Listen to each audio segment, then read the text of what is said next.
I know you're tired. I know you're hurting. And I wish I could say something that was classy and inspirational.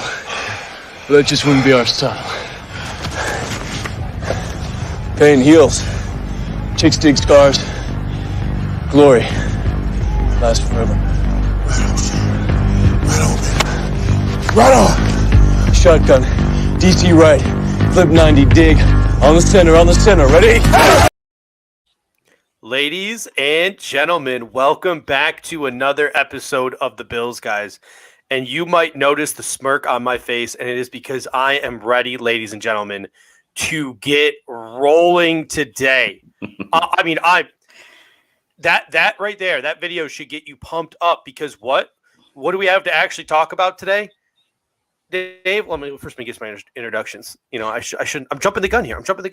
My name is. You're excited, Steve man. Matthews. It's okay. You're excited. Whatever. I know. I'm jumping the gun. I'm a professional, ladies and gentlemen. At the end of the day, I'm a professional. So let's do professional things. Let's do these introductions right here. My name is Steve Mathis. You can find me on Twitter at Judge Mathis. This is a Buffalo Fanatics multicast. I'm joined, as always, by my co-host Dave Tilton. You can find him on Twitter at Tilt Money. So. Today, Dave, there was a scrimmage at training camp, but you're just going to have to take the Bills' word for it because there's absolutely no proof it actually ever happened. But let's get that started today. Let's talk about training camp and the scrimmage. What are your overall thoughts on the scrimmage? And for the people, in the chat section, well, I'm just jumping the gun saying I'm being super rude. Who do we got in the chat section today? Who we got rolling in? I mean, we got all the regulars. Cody Finney's in, Cameron's in, Brian Bowers is in, Davion's in, Sean Wood, Zach Allen, Ryan Teal. We've got Chris Janke, your guy, your man crush, Chris Janke.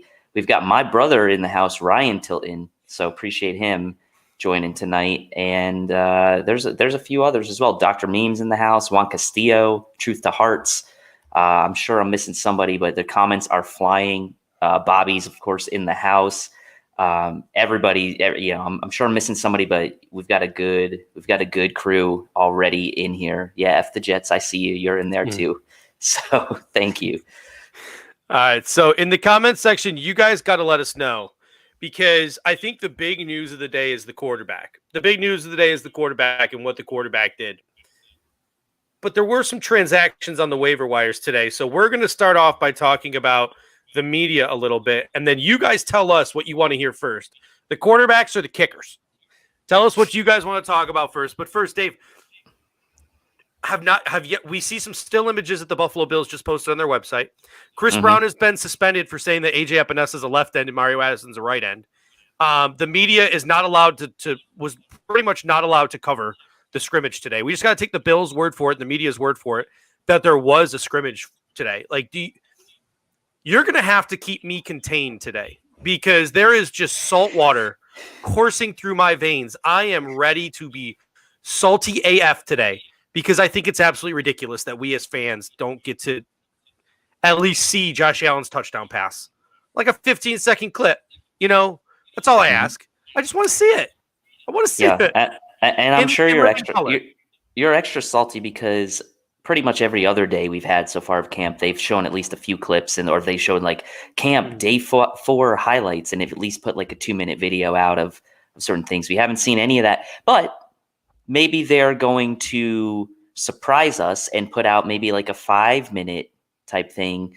I doubt it just because it's an actual scrimmage and they probably don't want information getting out. We saw how they handled the Chris Brown situation. So judging by that, I doubt they're going to show anything from the scrimmage because they don't want any other information getting out. But the scrimmage did happen, and I know that it happened because after the scrimmage was over, later in the day, we got multiple reports coming out, including from the Bills themselves and Matty Gabb on the Bills website, summarizing the entire scrimmage. So we know it happened, but yes, I'm with you. I wish we could have seen some highlights. And I think part of the reason you're probably extra salty is because this is really it as far as, quote, game action that we're going to get until week 1, right? Unless they have another scrimmage, which I'm not sure. I haven't looked at the schedule the rest of the way if they have another one.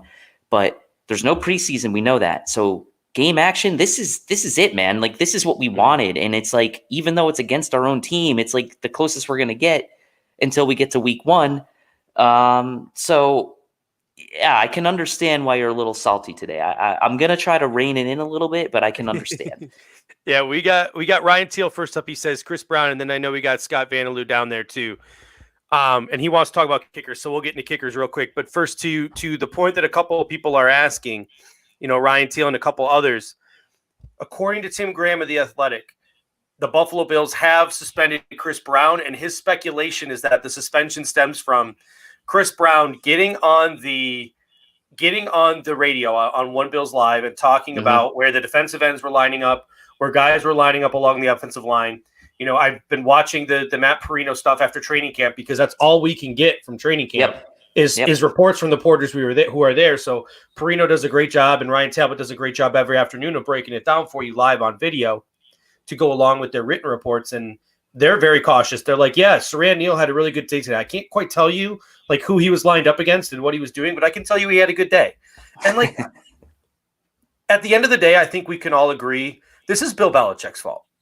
Like, this is legitimately Bill Belichick's fault because this is sort of the mindset that he has created. This is the culture, the toxicity amongst NFL owners and NFL coaches. Like, Bill Belichick did this. Whether that's actually a true statement or not, I'm rolling with it. Like, F you, Bill Belichick, because I don't get to see Devin Singletary catch a screen pass and run it for a touchdown.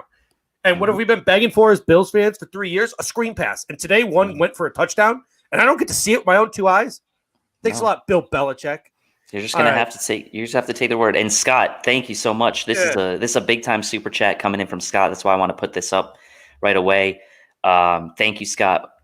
This is the other kind of lead news that we were talking about, right? Is the kicker situation. Why did they let go of veteran kicker Stephen Hauschka? That was the biggest mistake ever. At least that's my opinion. I know they're trying to release some cap space, but we just drafted a rookie kicker and he needs some time to grow. So, maybe we get into that just really, for this time being, and then we can dive into the scrimmage details in a little bit. So let's talk about this situation really quick. The kicker situation. Stephen Hauschka was released today, which by all indications means that Tyler Bass is the guy. I mean, there's no other kicker on the roster, so Tyler Bass is going to be the guy. They also released Lachlan Edwards, the punter. So we're down to Corey Bojorquez and Tyler Bass as our kicking unit. Where do we both kind of predicted that Tyler Bass was going to be the guy. I mean, I know in our preliminary 53 mans, like we both had Tyler Bass as the guy. So is this timing a surprise to you, or is this kind of exactly what you thought was going to happen? Yeah, the timing does surprise me just because I thought the Bills were going to take it down to the wire. Like, I'll be the first one to admit I was wrong. I've been speculating for a week now on this podcast. Like, man, these kickers are neck for neck in the kicking battle. Like, maybe the Buffalo Bills keep 2 because they're not seeing it in a game situation. I mean, Joshua Barrett in the comment section is dead on the money. Hauschka just hasn't been the same since that hit. That hit by Harry Anderson a couple years ago with the Jets. But Joe Buscaglia at The Athletic, he was tracking the kicks. Here are the kicks so far through training camp. Tyler Bass has been 29 of 26 for an 80% field goal percentage. Hauschka has been 18 for 23 for 78%. So they're giving Tyler Bass so far 13 more kicks. 13 more kicks they've given Tyler Bass and Stephen Hauschka, and they're kicking it at just about the same rate. Bass a little bit higher. From 30 to 39 yards, Bass was 10 for 10. Hauschka was 7 for 8. From 40 to 49, Hauschka was 7 for 7. Bass was 14 of 17. And from 50 plus, Hauschka was 4 for 8. And Bass was 5 for 9. I thought they would want to see it in games, but apparently they didn't. And Ty goes to the rookie. Ty goes to the guy who costs less money. Ty goes to the guy who's going to be on a rookie deal for 4 years at a very cost-effective price. The guy with the bigger legs you don't have to worry about on kickoffs. The guy who maybe, it's going to be tough sledding for the Buffalo Bills this year. I will say this, Bills fans. I will say this. We're going to have to be patient because he's going to miss kicks this year. Yep. All rookie kickers do. And I want to point to a guy who was drafted by the Cleveland Browns, an Arizona State guy who had a rough go of it his first year, in Zane Gonzalez. He had a really rough go of it, but he was a really good punter or a really good punter, a really good kicker in college who had a really good, like, an insane career. I was touting this guy in the pre-draft process as a guy I'd take in the 4th, 5th round because I thought he'd be one of the best kickers in the National Football League for a very long time. Browns cut him after like half a season because they lost patience with their rookie kicker.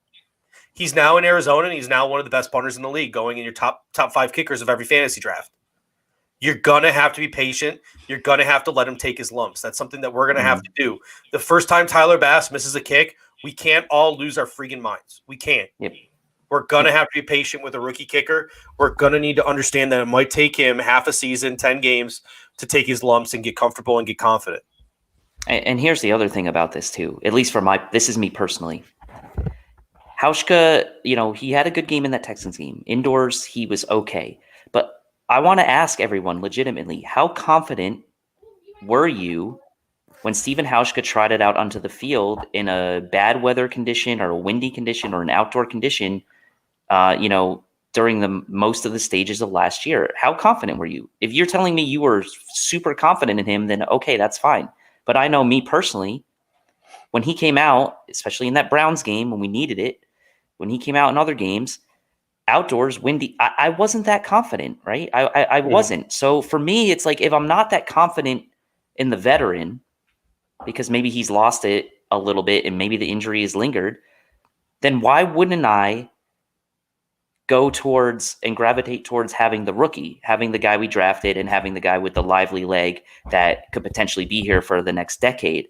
So that's kind of my angle to it, right? It's not like Hauschka was like crushing it last year and it's like, oh, we decided to cut him now just because we had the rookie. No, it's like this trend has continued since last year where me personally, I haven't had the confidence in him, and it looks like the coaching staff didn't really either.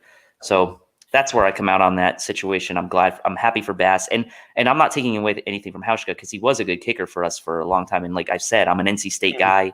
He went to NC State. I love the guy. He's been great for the community, great family. He's been nothing but cordial and respectful. So I wish him nothing but the best. He'll catch on somewhere, but now's the time to move on a year early rather than a year too late. Yeah, I mean, and that's what the Buffalo Bills. That's what the New England Patriots always made their, built their championships on. They always knew when to cut a guy loose a little bit early instead of a little bit late. You saw them do that with a ton of guys over the course of the past, decade or 2 decades. But, someone in the comment section, I believe it was Joey. I'm sorry, the name is scrolled by, so I can't pull it up or use the last name. He mentioned how we cut him now because he's a veteran. We want to give him a chance to latch on. That's a really important point to make. Both Lachlan Edwards and Stephen Hauschka, it was pretty clear that they weren't going to make the team. So the Buffalo Bills did the right thing by their locker room. It's going to earn them some points and some credit in the locker room. By cutting these guys now, it's going to give them a chance to latch on somewhere else and continue their careers in the National Football League. So the Bills did right by those guys, and I fully expect, because Josh Reed of Channel 4 asked a really good question of Sean McDermott this morning. It's kind of ironic that they cut both of their kicker and punter this afternoon after that comment. But he asked Sean McDermott, he said, are you scared at all? Are you going to keep 2 kickers? Matt Nagy said he's going to keep 2 kickers because he's afraid of COVID, and it's such an important position. And Sean McDermott said, hey, all options are on the table, yada, yada, yada. Like, if someone gets COVID, we're worried, all of these things. And I still think, despite the fact that we cut these guys, the competition's over. It's going to be Tyler Bass. It's going to be Corey Borquez, but I do expect the Buffalo Bills to bring in 2 punters, or 2 kickers, a kicker and a punter. I don't know why I can't speak today. A young kicker and a young punter to put on the practice squad that they will have in case of emergencies. I fully expect them to either have a punter on speed dial and a kicker on the practice squad, or some kind of variety of that, because there's no way they're going to risk going into the season with not having a guy at least on speed dial practicing somewhere in the local Buffalo area. Well, that's the funny thing about the punter is they always seem to have somebody on speed dial, but they never stick for too long. So that's Schmidt maybe just kick it in the parking lot before every game. So Will comes in with the super chat. Thank you, Will. And actually probably can be a nice segue for us to start talking about the scrimmage in a little bit more detail. He says someone on TikTok has been dissing Josh Allen left and right about his accuracy. And this is like more of a theme generally, I think, about Josh Allen from a lot of people. In that his accuracy issues people equate that to him not being a good quarterback or not having the potential to be an elite quarterback. So why don't we talk about this accuracy thing in the context of maybe you can fill in the viewers on Josh Allen's stat line as we start to talk about this scrimmage. Yeah. And Scott, we really do appreciate the second super chat, and we'll come back to the kickers in a moment. Actually, how about we wrap up the kickers real quick? So we'll go back to that just so we can keep things fluid and keep things rolling. Scott says, and we really do appreciate the previous super chat. We'll get right back to it. So I'm sorry, I'm not confident going into the season. If one kicker, what if Bass gets hurt?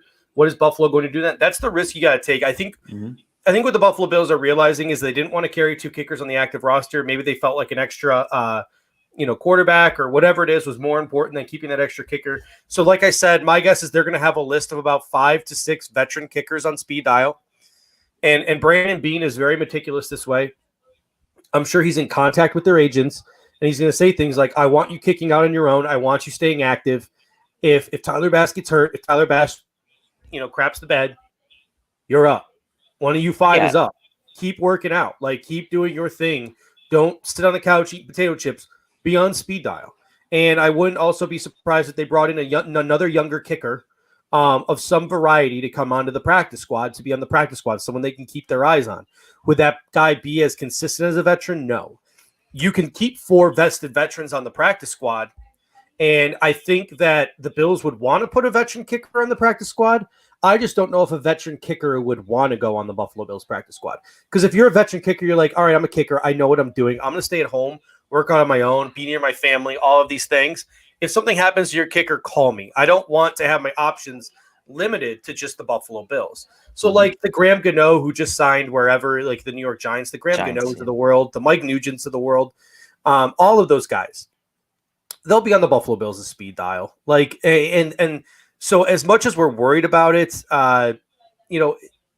every team is worried about it going into every season. So like it also shows how good we bump with her. Yeah. I mean, I was just going to say, it also shows how good we really did have it with Hauschka for a majority of the time he was here. We didn't have to worry about kicker, right? I mean, it was only until... He was Ryan Lindell. That's Seattle to Buffalo connection. Solid kicker. Yeah. Damn you, Harry Anderson. All right, so back to Will's... Will Whitehall's super chat about Josh Allen. Let's start talking about the franchise quarterback. One last plug for kicker. Ryan Teal's super chats. Tyler Bass Pro Bowl. So I love the confidence, Ryan. All right. Appreciate that. This is what I love about Bills Mafia. Josh Allen throws his first 300-yard game ever, and we're sitting here talking about kickers for 20 minutes. All right, so Bills Mafia, now that you know I love you, let's get into some Josh Allen talk. Josh Allen throws his first 300-yard game, and there's absolutely no photographic evidence of it. How about that? Come on. No. So let's get to it. So first of all, training camp. It was the first team offense versus the second team defense. And I thought this was a little unusual, but apparently all the teams have been doing this. It was the second team offense versus the first team defense. So it was first team and first team versus second team and second team. Maybe it's because the starters go against each other in practice so much that they wanted them to see different faces. Maybe they wanted to build up their confidence a little bit. I don't know. But I need to preface didn't work out for the Jets. Yeah, it didn't work out for the Jets. And we're going to get to that. Don't you worry. But we need to preface it with that when we get into Josh Allen stats here. So according to Thad Brown's got some of the more consistent, a bunch of guys did different tracking, and it all came out around the same. I think Thad Brown over in Rochester, I don't know the TV station. I apologize. You go to his Twitter, look at his handle. You'll figure out what television station you can watch him on. I think he broke it down the best.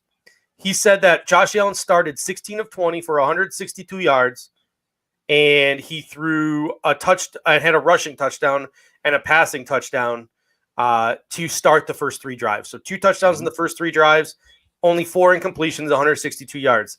He finished the day 32 of 43 for 312 yards, 3 touchdowns, 2 throwing, 1 rushing, and an interception. The interception was apparently a tipped pass that went off of Gabe Davis's hands. So it wasn't totally on. Josh Allen. And a lot of his throws, with the exception of maybe 1 to Gabe Davis on the last drive, were short to intermediate. And it was against the second string. But before we all start trying to, before the national media wants to jump in and be like, oh, second string. You mentioned it, Dave. The New York Jets. Their starting offense versus backup, 6 possessions, 0 points, 3 turnovers. So I'll take what Josh Allen did against our second string any day of the week. How about you? Yeah, and I mean, look, Matty Gab from the Bills, those stats very much aligned to what Thad Brown had. She had him at 33 for 45, so very close. I mean, everything you're going to see is going to be somewhere in that like low 30s to mid 40s as far as completions to attempts, right around that 70 to 72% completion percentage. And everyone sort of clarified that it was the 2 passing TDs and the 1 rushing. Passing TDs were to Singletary and Andre Roberts by what I saw from the reporting from the Bills. So, yeah, I mean, look, the second you want him to do this, right? You want him to take advantage of a lesser defense. And our second team, although we love them, they're not the first team. They're the second team for a reason. So you hope that Josh Allen is able to put up these kind of numbers against the second team unit. And the thing that I was looking for in sort of like reading between the lines here was like, I wanted to see how his completion percentage looked, yes, but you have to put it in the context of what kind of throws he was making. So the fact that he threw the ball 40 plus times and still had over 70%, that's telling to me. It's not like he threw the ball 20 times and he completed like 14, 15 passes. He completed over 30 passes. So to me, I take that as a big positive because second team defense or not, to throw the ball over 40 times and to complete over 70% is a pretty good accomplishment. So.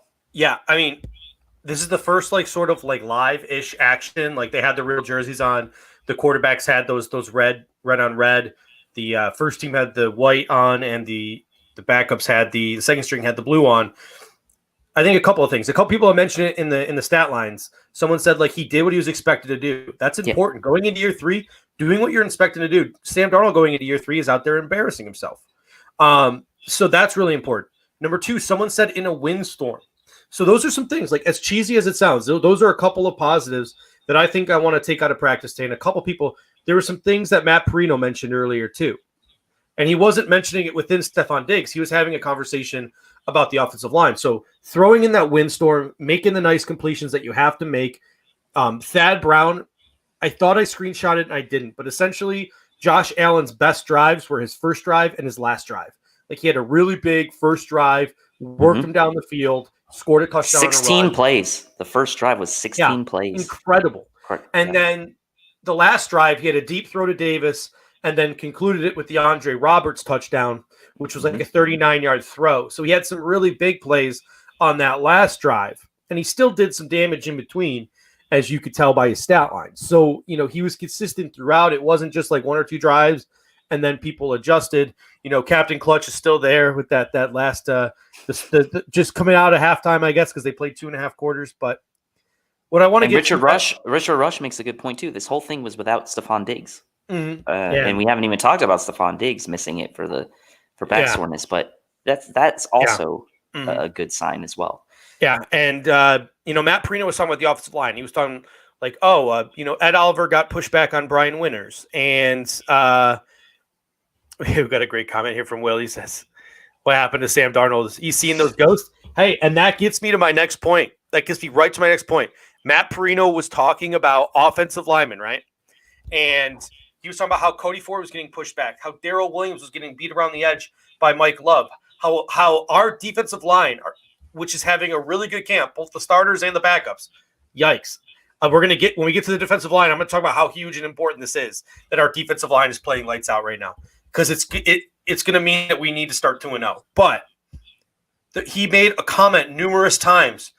The defensive line could have had more sacks, but Josh Allen threw the ball away. Like, Josh Allen got the ball out quick. Like, Josh Allen made the right play. Like, he saw his read. He saw a guy. He made the right play. He was like, I remember a couple of years ago, I was so confident we were going to beat the hell out of the New York Giants because it was back in the Jim Schwartz era where we had all those crazy good pass rushers. I don't think we had a single sack that day, and Eli Manning lit us up because it was all like dink, dink, dink, dink. Yep, I remember that. Before the defensive line even had a chance to get there, Eli Manning was just finding an open guy and getting the ball out and worrying about the yak. And they just dinked and dunked it all over us that day. And if Josh Allen can add that element to his game, Cole Beasley had a great day today.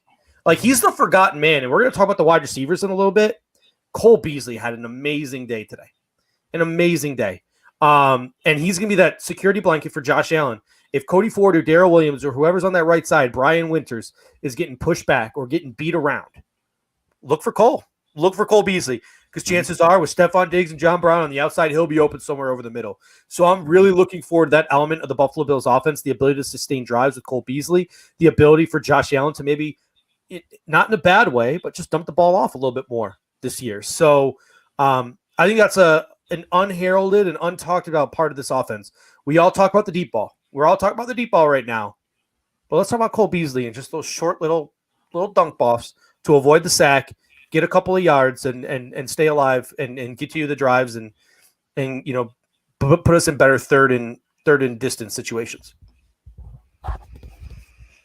Yeah, I mean, Cole Beasley today, 7 catches. I didn't have the exact number of how many of those were first downs. I think he was in the 60-yard range, so it was a lot of dump offs.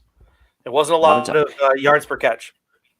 Yeah, and so we're talking about the receivers, talking about Cole Beasley. I mean, the fact is like 7 catches on a day where, Josh Allen was throwing a high completion percentage. This means to me that he's looking for Cole Beasley a little more often maybe than he would have been last year. Now, Cole Beasley had a great year last year, don't get me wrong, but you look at the breakdown of like the receivers and the number of catches. Brown with 8, Beasley with 7, Davis 6. Like, it wasn't all John Brown. It wasn't all one guy. Like Beasley, he ate over the middle today. So this is the stuff we talked about when we brought Stephon Diggs in, and obviously Gabe Davis filled that role today. Great. Is you're gonna have to pick your poison, right? Like you're gonna have to pick your poison on how you're gonna defend these guys.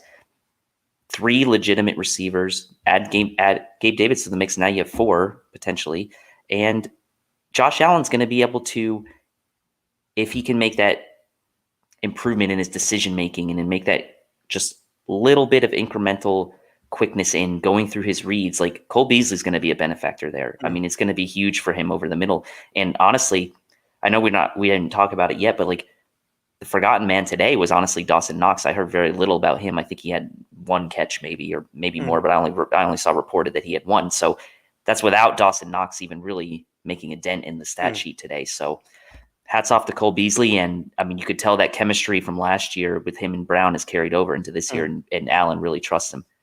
Yeah, we've gotten 2 new members since this show started. So Sean, you have been in the comments section since I was doing my Periscope show. I always appreciate your commentary, sir.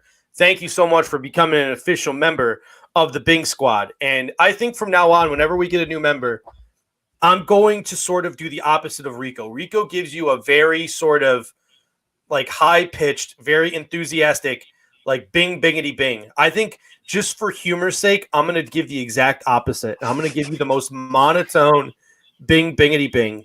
So Sean Munley, the newest member of the Buffalo Fanatics YouTube crew, bing, bingity, bing. Thank you. We appreciate it. So let's not skip over running backs, but since we are on the conversation of wide receivers, let's stick there. Let's stick with wide receivers, and we'll come back to running backs. Yeah. You mentioned Cole Beasley. I like the fact that you mentioned Dawson Knox. And that's what I love about this Buffalo Bills team this year. Gabriel Davis, Stephon Diggs, John Brown, Cole Beasley, Dawson Knox. We can even throw in as pass catchers because they caught a lot of balls today, Zach Moss and Devin Singletary. We're going to get to that. I'm super excited about that. I'm so happy. You can see the look on my face. Small child. I thought you'd be wearing that Utah shirt tonight. But I literally just wore my work shirt today. I didn't even bother changing. I took a nap in this today too, so it's just thanks for dressing up. But it's gonna be like it's gonna be tough.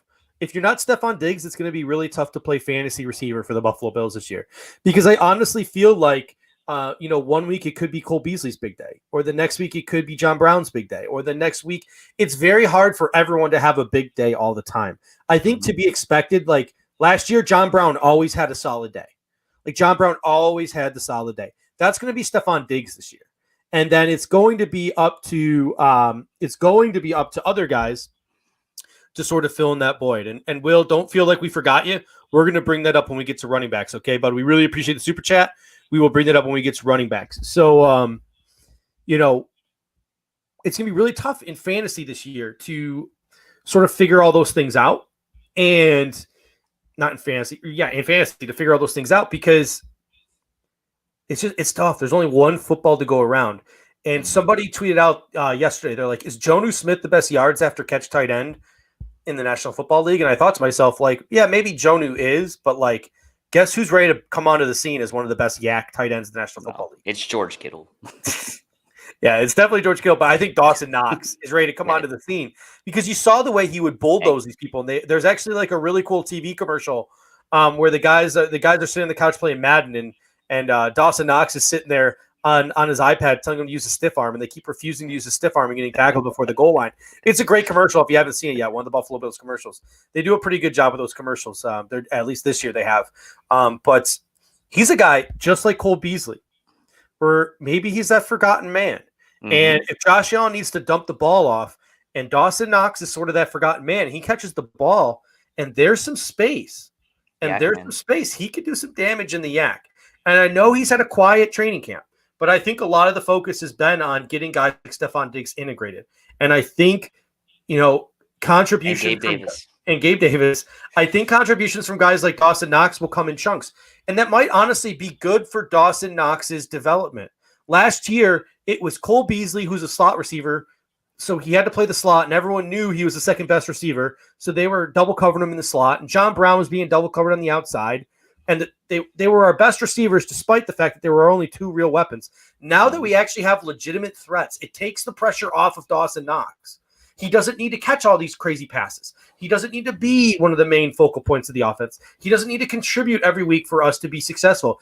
He can some weeks he can just be like a really good inline blocker and just have some really good blocks and some really nasty runs, and we can call it a good day for Dawson Knox. But there are some other days where he could blow up and push 100 yards receiving, have a couple touchdowns. And even if his numbers aren't great this year, that doesn't mean his contributions aren't immense. Exactly. Because that's the kind of offense I think that we're going to have this year. Not everything's going to be on the stat sheet. Well, and this is the thing we talked about, right? Even when we got Diggs, was don't be upset if Diggs doesn't have 1,500 yards and 12 touchdowns, right? If Diggs has 1,000 yards, 1,100 yards, 7-8 touchdowns, but John Brown pops in another 1,000 or close to it, and Beasley pops in 600-700, that's kind of what, in my mind, I'm expecting. You talked about it many times, Steve, about you're not sure if Josh Allen's the type of guy that can feed an alpha type like a Julio Jones, right? Like that Matt Ryan has been feeding for years, and that's okay. Diggs is still going to be the focal point. He's still going to be the main receiver on the offense. I'm not saying that, but I think the ball's going to be spread around a bit, and when Knox is called on, he's going to have his chances, but. That's why I said I've said it many times. Just be very cautious about just purely looking at statistics and box scores, because that's not always going to tell you the whole picture of the contribution. So yeah, I mean, part of what makes George Kittle one of the highest paid, tight ends in the National Football League, or the highest paid tight end in the National Football League. I'm not sure if Kelsey's deal is bigger, but is the fact that the dude is an absolute mauler in the run game. And he is the focal point of the offense as well. Yeah. Right? I mean, he is the A guy for them. So yeah. But we always want to look at the glitz and the glam. Dawson Knox is already, as a rookie, one of the nastiest blocking tight ends in the National Football League. And I think he's only getting bigger and stronger and better. So I'm really looking forward to that. John Brown had another big day, I believe. Oh, gosh, I want to give credit to these people, but there was 8 catches, and someone just said targets. 7 for first downs. 7 of his 8 catches for first downs. Thank you. I appreciate that. There's so many people reporting different things, and it's so hard to sort of piece them all together. So I appreciate you for finding that one. And someone made the comment they just can't cover this guy. No matter what route he's running, you just can't cover him. It's just too difficult. Now imagine if Stephon Diggs is actually playing in a game, having John Brown on the other side. You already saw the chemistry between John Brown and Josh Allen last year. Imagine it now. He might have less targets this year, guys, but I think he's going to be a lot more effective on the targets he gets. I think the yards after catch for John Brown this year, or the yards per catch for John Brown this year, is going to be absolutely off the charts insane. I think it's going to be crazy because Stephon Diggs is going to take so much pressure off of a guy who could already get open when he's double covered. I'm just super giddy thinking about it. Yep. And Cody, I see your comment about New York Upstate said he had 9 for 100. Yeah, I got the 8 from Matty Gab on the Bills website. So there is some variance there in some of the numbers that people are reporting, because I think there was no like real official tracking of it all. So right in that range, 8 to 9 catches is for around 100 yards. Yeah, and because like Thad Brown reported that Josh Allen had 312 yards, and then other people were reporting that he had 304, and then some people were reporting that he had 305. Yeah, let's go back and check the tape. Let's come in, Terry, put it up. Let's go back and check the tape. I think we need to rewind it all. We need to at least they were all over 300. Yeah, they were all over 300. I wish someone would just be like, troll. My final calculations were Josh Allen was 34 of 43 for 299.9 yards. Like just something absolutely insane just to do that. We got a lot of people in the chat tonight. Thank you, AK Cash. I know you've been in here before. Smash the like button, please. Love the likes and appreciate the super chat as always. Yeah, we appreciate it. And Will, we're getting back to yours in just one moment. But before we do, I want to talk about Gabe Davis, because, like, my goodness, this guy, I have no problem admitting when I'm wrong, and I'm wrong a lot. I read a lot of the scouting reports on this kid, and I watched a lot of the tape. And while he was running a lot of stuff from the slot, or like a lot of slants and stuff, like we've been seeing from him, it wasn't the most fluid of route running in the world, and it was against smaller competition in college. A lot of his success came from at the boundary, running deep, stacking guys down the field. That's where a lot of Gabe Davis's success came from. And he's exceeding expectations because he's playing all over. And, I filled in for Adam Nanini on the NFL Basement this morning, and I had a full conversation about wide receivers. Check it out over on the Buffalo Fanatics. And one of the things I said about Gabe Davis was, where does Isaiah McKenzie fit? Because we talk about how there's only one ball to go. There's only one ball to go around, right? And if Stephon Diggs is your 1, and John Brown is your 2, and Cole Beasley is your 3, I would think that Gabe Davis is your 4. Yes. And he's coming on to give the boundary guys a breather, and he's coming on to give Cole Beasley a breather. Or if you want a bigger guy in the slot, if the Buffalo Bills, if he's really impressing so much in training camp, you're going to want to get Gabe Davis on the field as much as possible, which means you're going to want him to be the backup at all 3 positions as your number 4 wide receiver. So, like, I just don't know where Isaiah McKenzie fits. And speaking of the Isaiahs, both guys were pretty invisible today from what I heard. And also, I mentioned this last time, like, you could throw Gabe Davis and John Brown on the outside and put Diggs in the slot if you wanted to. Diggs has played out of the slot a little bit in his time in Minnesota. So there's a lot you can do. I'm just saying there's a lot you can do. Diggs, like the route run, we all know he's an excellent route runner. So he could destroy some people in the slot if Beasley needs a breather.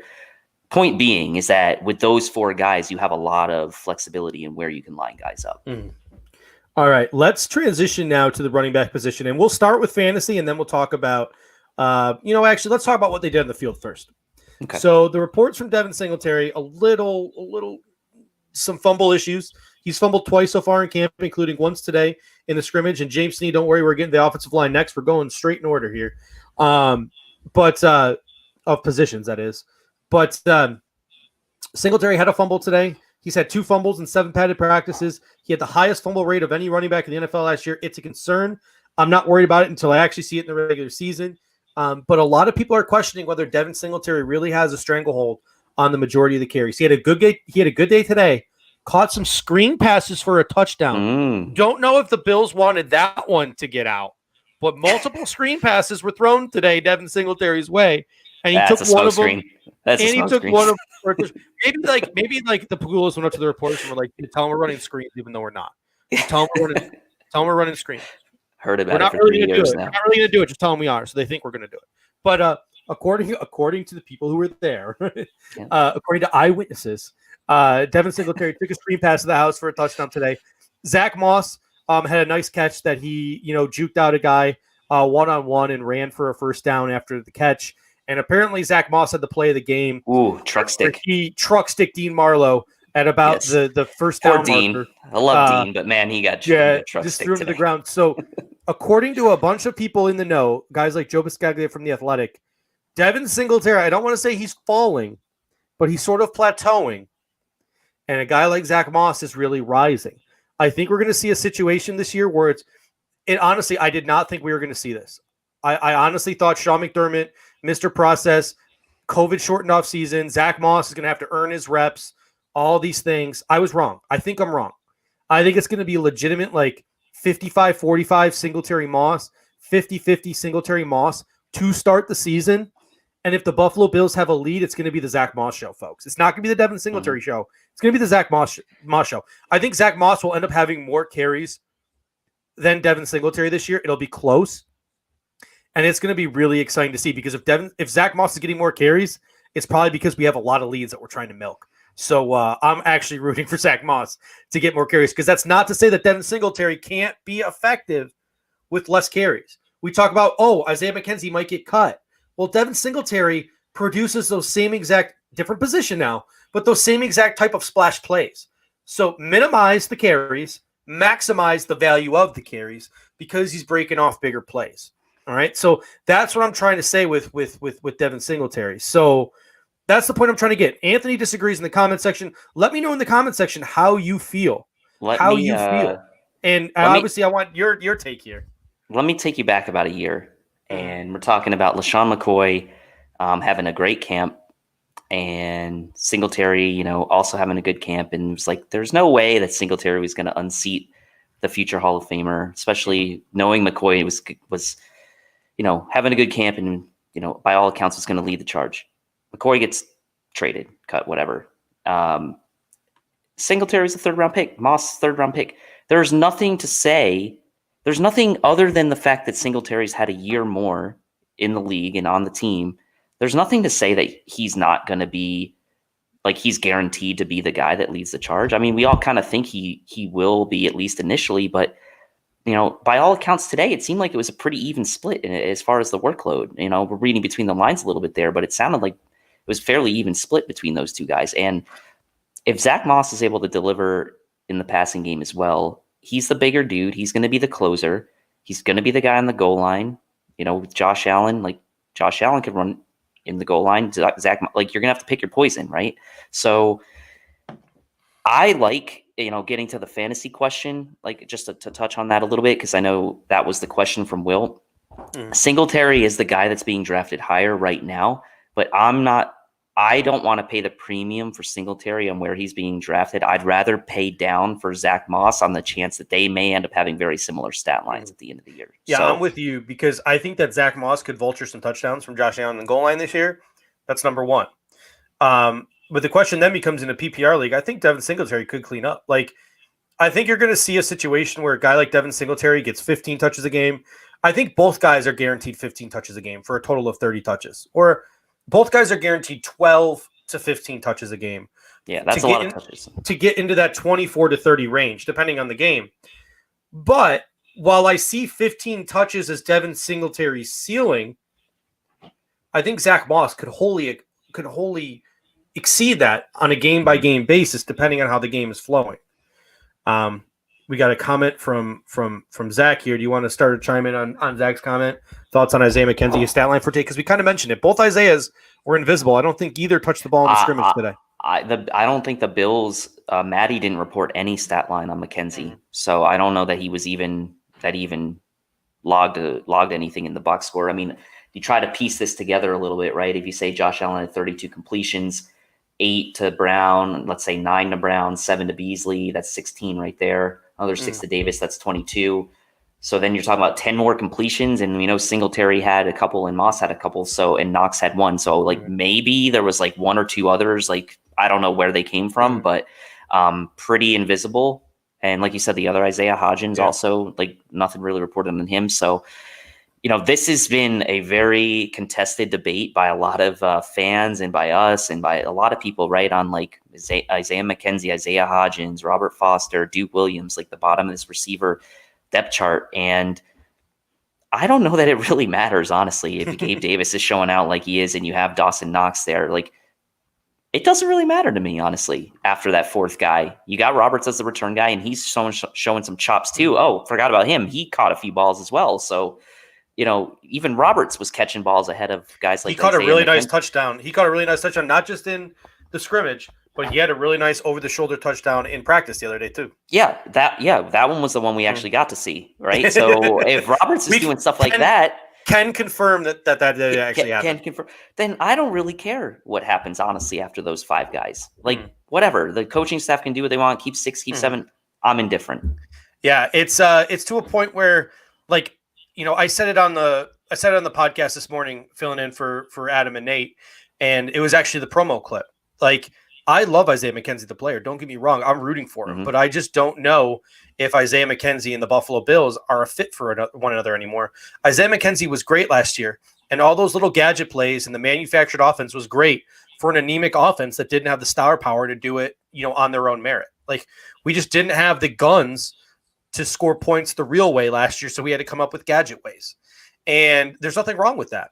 But there's only so many ways you can be creative to score points. I'd rather just have an offense that can take it to another team's defense. That's what I'd rather have. So I want to see Stephon Diggs and John Brown out there. And if we feel like we want to run a trick play, use Stephon Diggs and John Brown to run the trick play. And if you want the best players on the field, Gabe Davis is showing he's the fourth best receiver. I want Gabe Davis out there whatever opportunity he can get. So if Cole Beasley, he's winded, he's tired, I want Gabe Davis in the slot. I don't want Isaiah McKenzie in the slot. I want Gabe Davis there. If John Brown is winded and tired, I don't want Isaiah McKenzie on the outside. I want Gabe Davis there. I want Gabe Davis there forever and for always. I think that if Isaiah McKenzie gets cut, like I mentioned, I love him. He's a good football player. He's going to go somewhere else and contribute, probably to a team with an anemic offense that needs a gadget guy to give them a little bit of a shot in the arm. I think I hope we're past that as an offense right now. So, a great comment here from Ryan Teal. A third-round pick is a starting running back in today's NFL.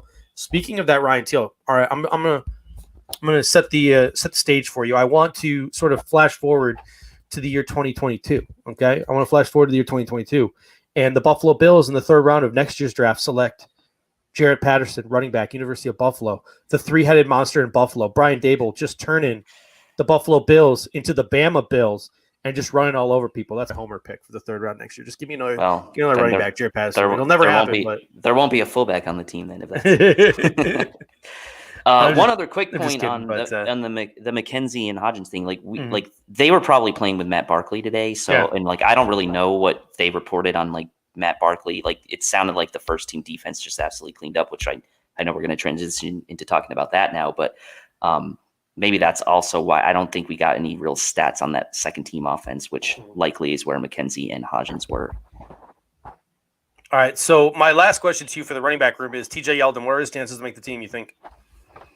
He had one big run today, but with that second team offense, they were pretty much invisible. I mean, I think his chances at this point are I would call it 50-50. I don't think it's a great percentage chance that he's going to make it, especially if Taiwan Jones is fine. I know he got dinged up a little bit a couple days ago, but I think he's okay now. I just don't see the Bills needing to keep him. I mean, they did keep him last year when they had P. Ryan.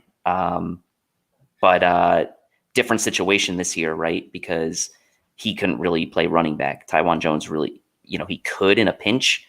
And I don't know the Bills really care too much to have three guys to play running back. And you can always find a running back to pick up. Likely TJ Yeldon, if you cut him, he's probably not going to get picked up by anybody. So I put it at 50-50 right now, which is kind of it seems like it's like a wishy-washy take, but it's actually not because, about 2 months ago, I would have said he's probably 75-80%. Yeah, it's tides are turning. Joe Biscaglia in his latest 53-man roster projection still has the Buffalo Bills keeping TJ Yeldon, but Bobby just made the point that I'm about to get to. TJ Yeldon had 53 catches in the National Football League 2 years ago and was a free agent up until right around training camp, and the Buffalo Bills signed him to a very minimal deal. Mm-hmm. You're allowed 4 veteran roster exemptions on the practice squad this year. If we cut TJ Yeldon, I really feel confident that he can re-sign on the practice squad and be one of the veteran exemptions on the practice squad. And if somebody gets hurt, then we call TJ Yeldon up. I don't think we have to worry about it. Mm-hmm. And if not, we can go on the street and probably find a guy that's just as good as TJ Yeldon. He won't know the playbook as well, but you can find a TJ Yeldon type of player on the streets. Like Carlos Hyde just signed. Lamar Miller just signed. All these guys are just signing. And guess what? 2 weeks later, they're probably going to get cut, or the guy they're replacing is going to get cut.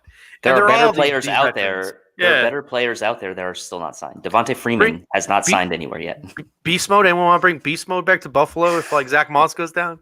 I digress. But it's Chris says he read 6 exceptions. I heard 4, but I could be wrong. I think it's 4. I think this new CBA is very clunky. But it'll be really interesting to see what they're doing at the quarterback position. All right. before we jump into offensive line, because we're going to get into offensive line and then we're going to get to defense, and we're 50 minutes in. I don't know about you, Dave, but I'm willing to go 2 hours tonight if we have to. Are you willing to go 2 hours if we got to? Are you willing to give the people what they want? I don't know if you know this or not. We got 250 people in this YouTube right now. We got 270 on Facebook right now. We probably have 6 on Twitter because we don't really seem to do very well on Twitter. Everyone else does so much better than us on Twitter. Tell all your friends on Twitter to watch us. Rico does better on Twitter. The Hump Day Hotline does better on Twitter. Third new member tonight, Mr. Nate Wilson. Third new member tonight.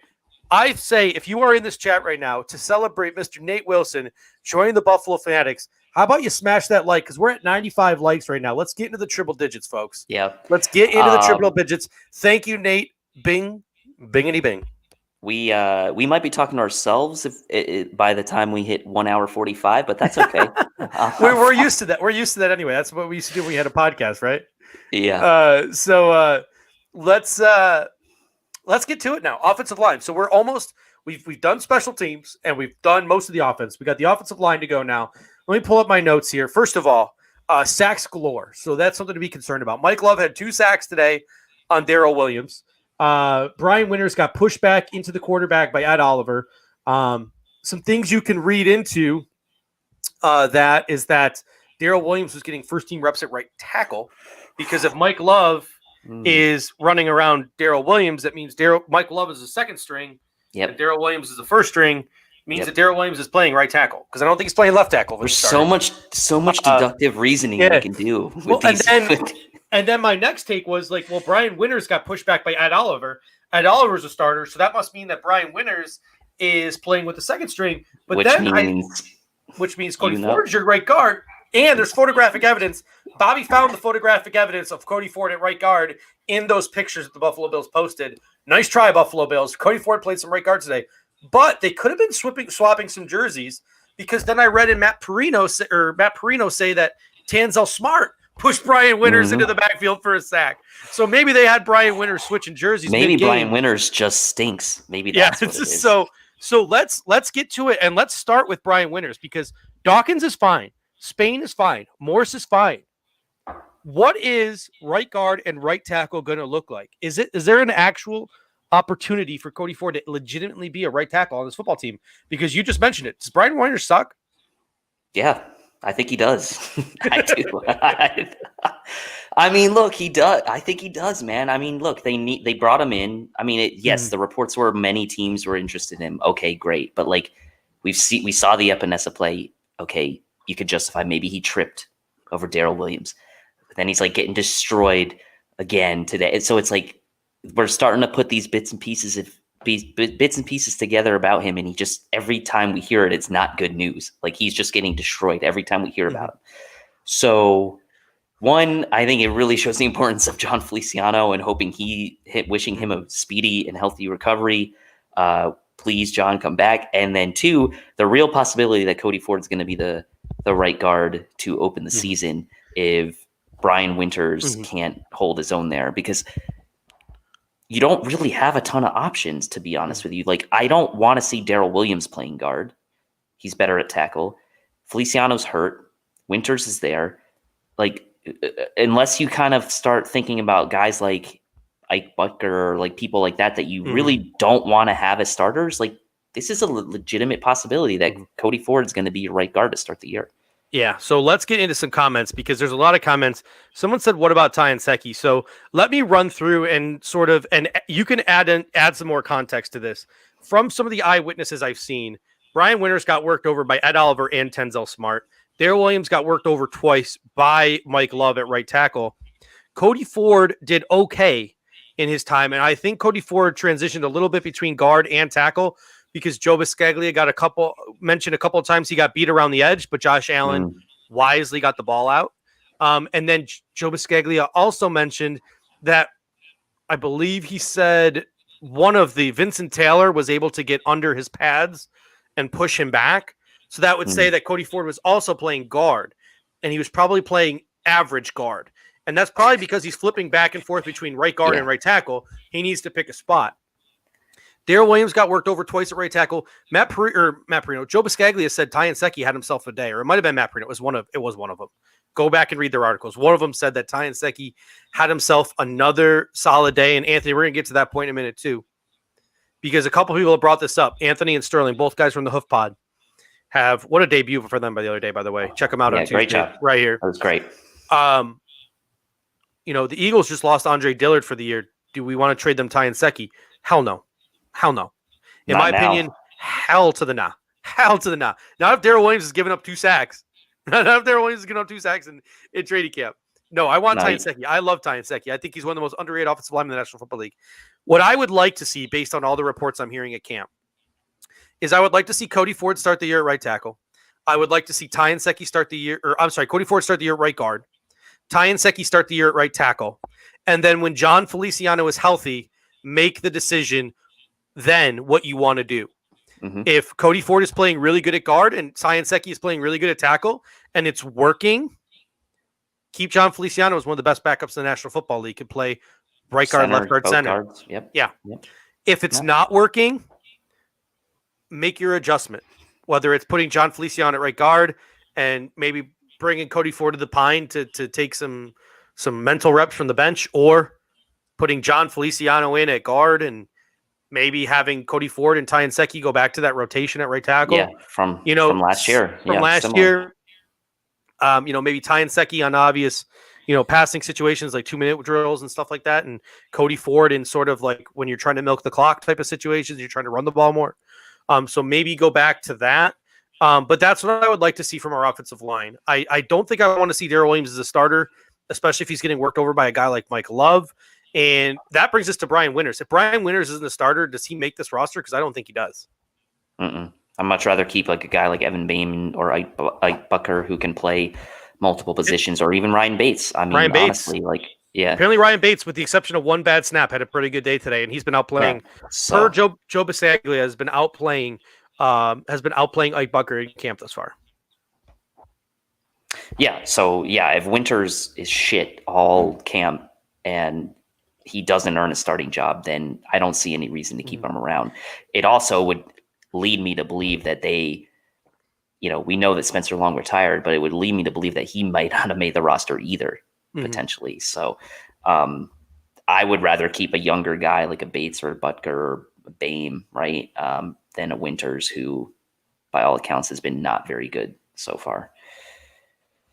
Yeah, and on your point around Ford and Feliciano coming back, I would say that if you're the Bills, you probably, even if Nsekhe's playing good, you probably got to put Ford in the lineup. Even if it's partial like it was last year, like you're going to put Feliciano back at guard, and then you have to put Ford back in, at least in some kind of rotation. You can't leave him on the bench after you traded up to get him last year. Yeah, and Brian Bowers made a great comment in the comment section. He said one of the issues with Ty Nsekhe is he can't stay healthy. That's why maybe when Feliciano gets back, you go back to that rotation. Maybe you see a rotation where Cody Ford, like I said, Cody Ford, when you have a lead and you're trying to milk a clock and you're going to be mostly running the ball, Cody Ford's in the game. When you're running those up-tempo style offenses and you're trying to, run those maybe long drives where it's a little bit of no huddle, a lot of spread stuff, like, getting Singletary and Dawson Knox split out, those type of things, then have Ty Nsekhe up. But that's also really nice to have Daryl Williams on your bench too, because even though he got worked over by Mike Love today, he's the kind of guy who maybe if he gets healthy again and is even a fraction of his former, all-pro self, he could still be a serviceable right tackle for you. So the Bills, unlike the Jets, who got worked over, and we're going to get to that next with the defensive line. Well, there is also one really good comment in here too. Is like, who's your backup left tackle? If Nsekhe gets hurt, then it's going to be Bates or somebody like that. Yeah, it's Ryan Bates. So that's another consideration. Despite the fact that Brandon Beane said Daryl Williams was playing out of place last year at left tackle in Carolina, we're going to move him back to the right side. If the Bills didn't have a choice, little Jar Jar Binks here, Measle thinks that they would put Daryl Williams in at left tackle over Ryan Bates. That's just me. That would not be good. Personal opinion. It wouldn't be great. It wouldn't be ideal, but that would be, I think, the situation you find yourselves in. So we have now worked our way through the Dan Mangus says, explain how to become a member. Bobby, Enrico, and Pierre, whoever's in here, please help me out because I don't actually know. My guess is you go up to the top of the subscribe page, and I think there's a way to become a premium member, and I believe that is the way to do it. But don't quote me. Dave, do you have this information in front of you? No, I don't, but I am very I was distracted by the comments ridiculing your Jar Jar Binks impression. So no. When I was a kid, my dad used to get so mad. Corey says, "Never do that again." Someone said just there's a button that says join, says Bobby, and I believe that button is well, up we're towards idiots. Well, it's as simple as hit the subscribe button, then you'll see a member button, says Cody Finney. Thank you. When I was a kid, me and my brother used to both do Jar Jar Binks impressions after that movie came out. And my dad got so mad at us. Like he would get super mad at us. My dad is definitely not a fan of the Star Wars remakes because me and my brother ruined it for him. All that and George Lucas ruined it for him. But that's another show. Another show right there. We're getting into 3-hour territory with that. All right, let's move on. Let's get on, ladies and gentlemen, let's get on to the defense because this is going to excite some people. Our defensive line, apparently. Mookie Hawkins is talking about it. Matt Perino is talking about it. Joe Biscaglia is talking about it. Sal Capaccio is talking about it. I think one of the consensus of all the guys. Are you on talking terms with Sal after that no comment. No comment. But he said we're good, and he gave me the cheers emoji with beers, so we're fine. Okay. But one of the few things I think that all of these guys can agree upon, other than Gabe Davis, is the defensive line has been absolutely killing it. Like, just killing it. And I nicknamed them like 6 shows ago. I said, this is going to be like the blue tidal wave. Like, it's going to be a giant tidal wave coming at you because it's starters and then backups and then third string. They're all good. Mike Love had 2 sacks today. I guess AJ Epinesa had a really nice tackle for a loss today. Oliver, Hughes, Jefferson all had sacks. Tenzel Smart made it, and he's probably happy that we're having a 2-hour show tonight or close to it. Well, we're not committing fully to 2 hours, but you're going to get Mark. You missed the offensive show. We're now on to the hour 2. We're on to the defensive show. So thank you, Mark, for joining us. We really appreciate it. And it's the ugliest nickname. LOL. It's not going to catch on. Whatever. I try. I try to be a trendsetter. I don't. It doesn't work. The herd is coming. Someone said the cold front. I feel like, no offense, like one of our competitors is the cold front, so I don't want to call it the cold front. Like, they're great guys, and I like them, but I'm not going to call it the cold front just because I don't want to give some competitors some name recognition. I love them. Clayton's my guy, but I just don't want to do it. But Love with 2 sacks. Johnson and Cox have been playing really well. Hughes, Oliver, Jefferson with some sacks. This defensive line has been absolutely incredible. And Greg Tom said over at Car One said he thinks that they could have maybe be top 5 in sacks, this year without having a single guy go over double digits. And it's gonna be fun to watch, in my opinion. What are your thoughts on this defensive line? Yeah, I mean, you gave him the nickname, and I've been saying for I don't even know how long. I feel like I've been saying it forever. Is that this is the deepest position group on the team? This is the deepest group on the team. The whole defensive line. We are going to have to either cut or put on practice squad some really talented guys. Mike Love comes to mind as one of those guys who potentially, has to make his way to the practice squad again. I mean, he's got an uphill battle to make this team. He's showed out today, which is great. And it just shows the depth of this line, the versatility of most of the guys on this line. We talked about it last week. You might have 4 or 5 guys labeled defensive end, but in reality, like, they could play tackle, they could play end. And so while on paper you may say, oh, we only end up keeping 3 defensive tackles, you have another 2 guys that can play. So the rotation, the depth, the versatility, the power, this entire group to me is going to be the tone setter, honestly, maybe for the entire team, right? I mean, we want to talk about Josh Allen, but this defensive line could be the tone setter for the entire team all year, deferring on coin tosses, letting the D-line get in there, letting them get in the groove early, just coming after the quarterback. And you're right. Greg may be right. We may be top 5 in sacks without having a guy in double digits. Because you think about the guys who can get sacks on this line. You got Jefferson. You got Hughes. You got Murphy if he's still there. You got Epinesa. You got Addison. I mean, and then you have Oliver coming in from the middle. You got Jefferson coming in from the middle. So, like, there's a lot of guys who can get sacks on this team. And it's a true, like, team unit. It's not like one superstar and then the rest of the guys. Like, everybody's good and everybody is going to play a lot. Yeah. Our newest member, Sean Munley, he says inside pressure will be a major factor this year as well. I am 100% agreement because, you know, two of the guys that had the best interior pass rush rate in the National Football League last year were Quentin Jefferson and Ed Oliver. So we have two of the best interior rushers. You know, we saw a lot of A-gap blitzes last year with Tremaine Edmonds and Matt Milano. And that's the point I really want to get to. If we can force that pressure from the middle, guys like Jerry Hughes, guys like Trent Murphy, these guys on the edge, Mario Addison, they're veteran, smart, capable football players. If they can't get around the defensive tackle or the offensive tackle, they're smart enough to know how to set the edge and be there to wrap up. And if we can get a lot of pressure from the middle and just get in the quarterback's face, and he's going to do one of two things. He's going to make a really stupid decision and throw the ball in a really stupid place. We're going to have guys like Trey White and Josh Norman and Micah Hyde and Jordan Poyer out there to pick off the pass, or he's going to try to scramble out, and he's going to have guys like Trent Murphy, Jerry Hughes, and Mario Addison waiting for him out there to wrap up for the sack. So interior pressure, I think, is going to be key to this defense this year. The combination of Ed Oliver, Quentin Jefferson, Vernon Butler, Tremaine Edmonds, Matt Milano on those A-gap blitzes. I think people are going to be genuinely surprised this year when they see that most of our pressures, and me and Sean are definitely in agreement here, come from the interior. I think that's what Sean McDermott wants to do. He wants it all to start up the middle and force everything to the outside, and that's where we'll have success. When the quarterback isn't thinking, he's reacting. Yeah, and that could play right into the strength of a Jerry Hughes, who's known to be like a wide type of rusher.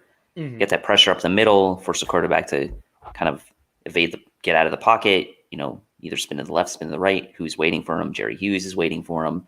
You know, maybe Epinesa is waiting for him. So the whole unit together is,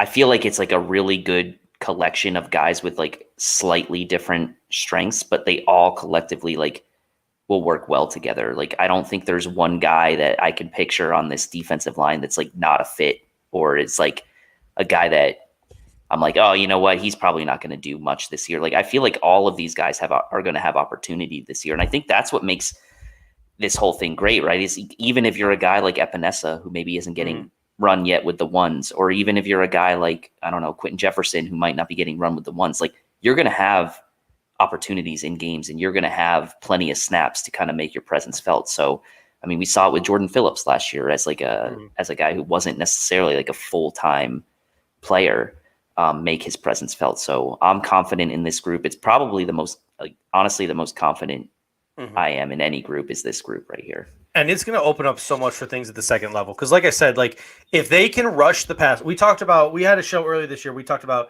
Tremaine Edmonds, possible defensive player of the year candidate. If this defensive line doesn't need the linebackers' help to stuff the run, that allows Tremaine Edmonds to drop back into coverage. If this defense, with Lorenzo Alexander gone, it frees up a guy like Tremaine Edmonds to rush the passer. So the defensive line and everything that's going on up front, one of the things that the Buffalo Bills haven't done as much lately, the first year they made the playoffs, they were exceptional getting turnovers. And we haven't really seen as many turnovers the 2 seasons preceding it, succeeding it. And I think one of the reasons why is because the defensive line isn't so stout. And a lot of the time it's our secondary and our linebackers carrying weight and treading water for the defensive line. I don't think it's going to be like that this year.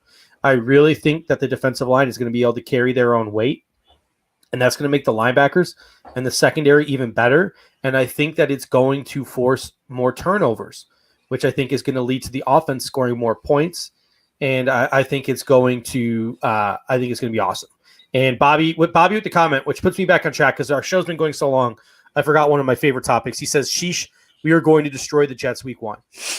Yes, we start off. We need to. 2 weeks Let's of just season, say guys. that we need to. New York Jets and Miami Dolphins are our first 2 games. These are 2 teams that have majorly adjusted their offensive line this offseason. The Jets have brought in a bunch of like backup style players, and their rookie and Mekhi backed in sort of to rebuild that offensive line. The Miami Dolphins have tried to rebuild that offensive line. They brought in Eric Flowers, a couple of rookies. COVID shortened off season. Not a lot of time to gel. 2 raw, unfamiliar offensive lines in the New York Jets and the Miami Dolphins, week 1 and 2, both division opponents. This defensive line needs to absolutely dominate these 2 offensive lines. They need to control the line of scrimmage. They need to make the quarterbacks' lives hell. They need to shut down the run game. They need to force turnovers. And I went from wanting to start the season 2-0, and this is just the homer and the fan of me, because like I'll just accept a 2-0 start. I went from wanting just a 2-0 start to wanting us to absolutely demolish these 2 teams the first 2 weeks of the season, because I feel like all the cards are stacked in our favor. All the cards are stacked. A weak offensive line, a great defensive line. We have the continuity. They don't. Our offense looks like it has the firepower now.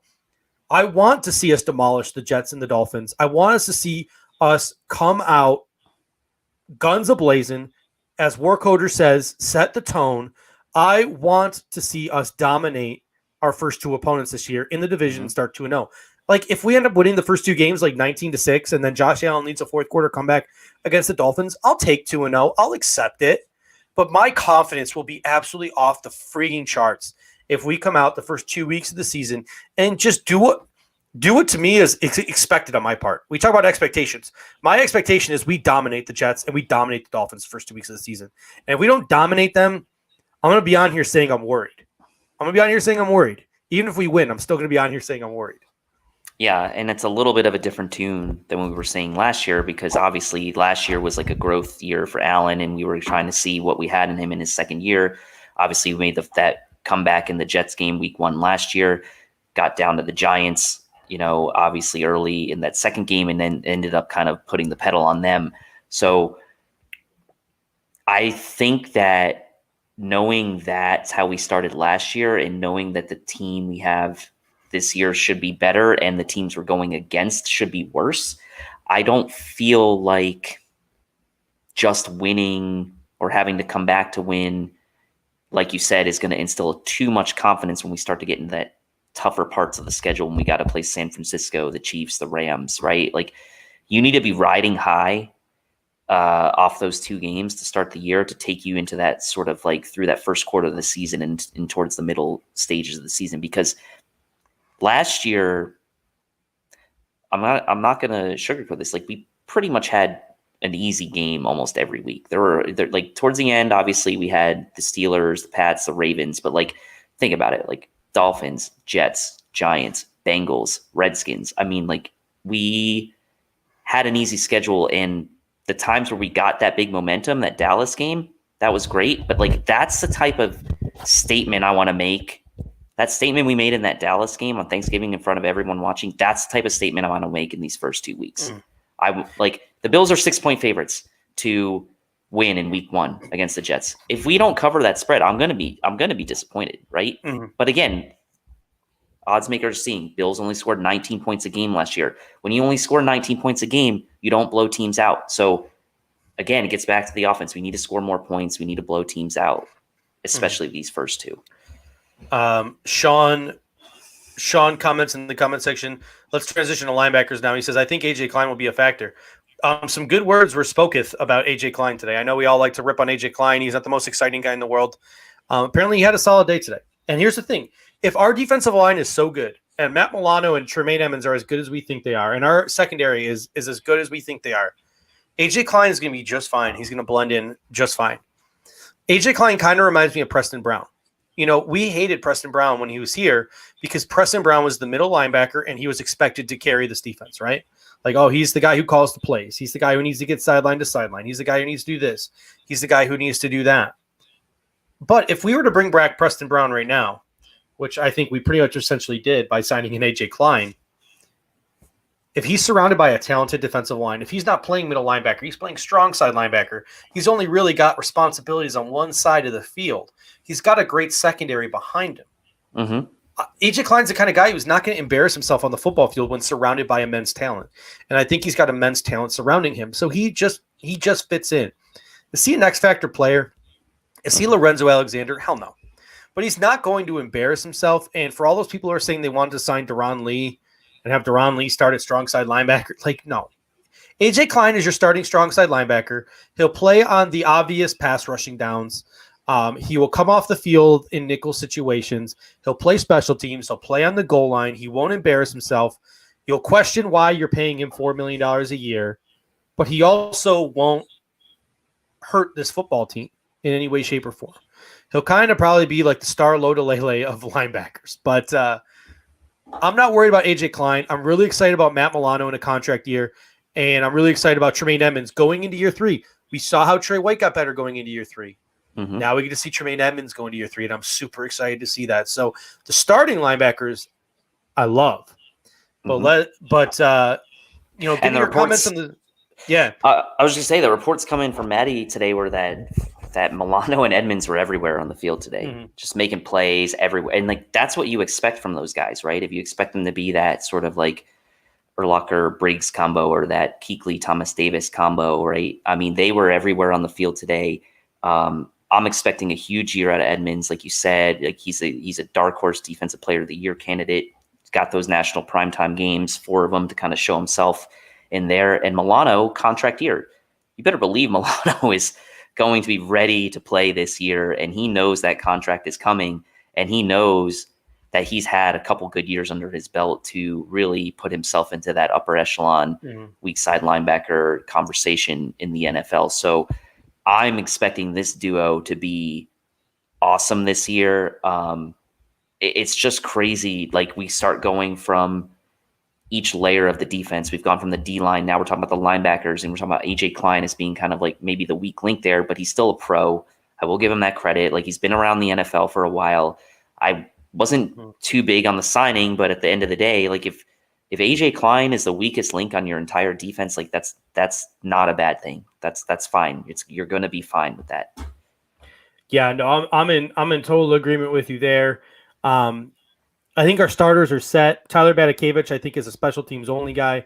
Yep. Love the comments about Tyler Mikavich, about how he just an absolute mauler on special teams. AJ Klein raves about him. Heath Farwell raves about him. I think our special teams, fingers crossed, at least the units, maybe not so much the kicker and the punter, are going to be fixed this year. But let's talk about the depth a little bit, because we did bring Michael Pinkney and Deron Lee in for a visit, which makes me think, like, is Voshon Joseph not impressing? Tyrol Dodson not impressing? Like, why are we bringing in these linebackers for a visit? So I did some scouting of the scouting reports, because, again, we're not there. And from what I read, Voshon Joseph is kind of just blending in. Like he made a lot of plays today, but he's sort of reacting more than he is. What's the word I'm trying to say? Diagnosing. He's not diagnosing well. Like he sees the guy catch the ball and he runs and he tackles him well. And he's always in the area and he's always making tackles, but he's struggling between the ears to really diagnose and really sort of understand what's going on before it happens and getting to the right place to make the big play, which is what Matt Milano does so well.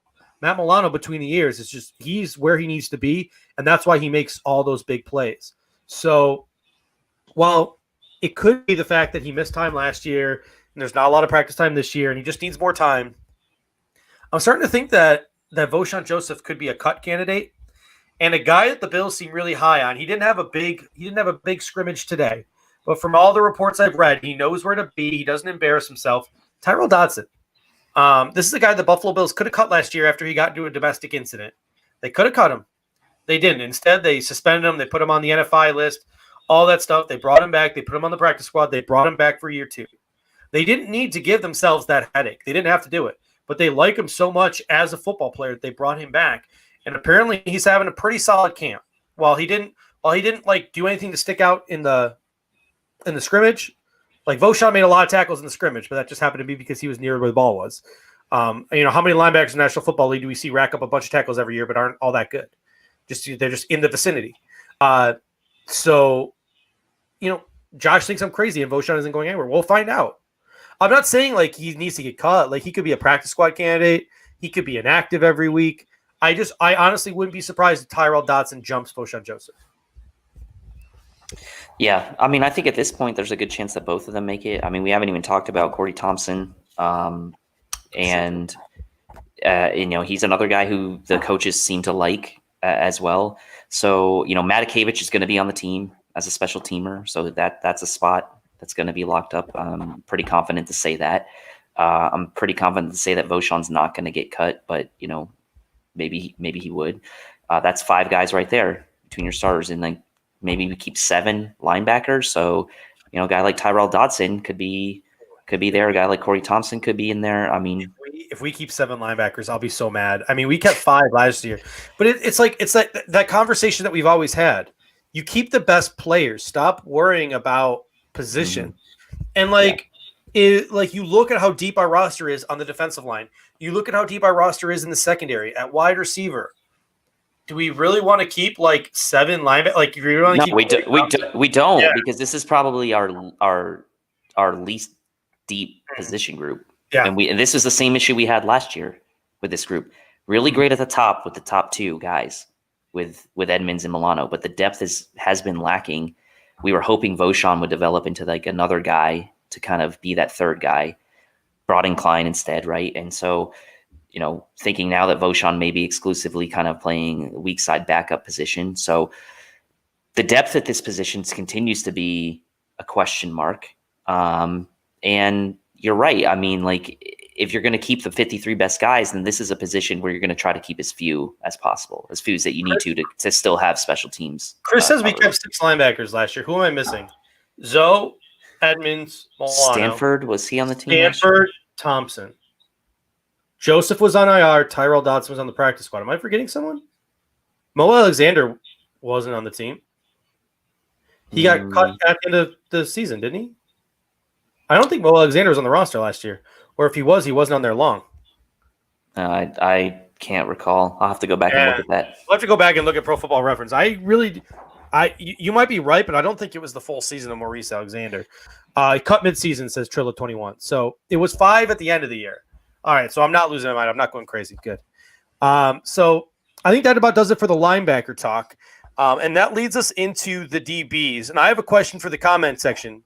I want to know if Joe Miller-Wired is still here. Is Joe Miller-Wired still in the house? If he is, I want him to make a comment. So Joe Miller, if you're still in the comment section, I want you to make a comment to let us know you're still here. If you're gone, that's okay. We understand, Joe. You got like a family and all that stuff, like a life. It's cool. It's whatever. But if you're still here, Joe, let us know because I want to invite you on to make this a trio for the Q&A section after we're done talking secondary. So if he's still here, I want to invite Joe Miller on. All right, Joe, get your butt onto, if you're available, get your butt on here, and we will make this a trio once we are done talking DBs, and we will take questions and answers with the Joe Miller-Wired, and we will make this a trio to finish the show because he was fishing for an invite earlier on the group chat. So he's got the best voice of anybody. And I'm sure people are sick and tired. Oh, he's watching Aladdin with the fam. So no Joe Miller tonight. I tried, Joe. I tried. Maybe I should have thrown that one at you sooner. I tried to pull the crazy like mid-show stunt. Spontaneous the Q&A. All right. So let's get to DBs now.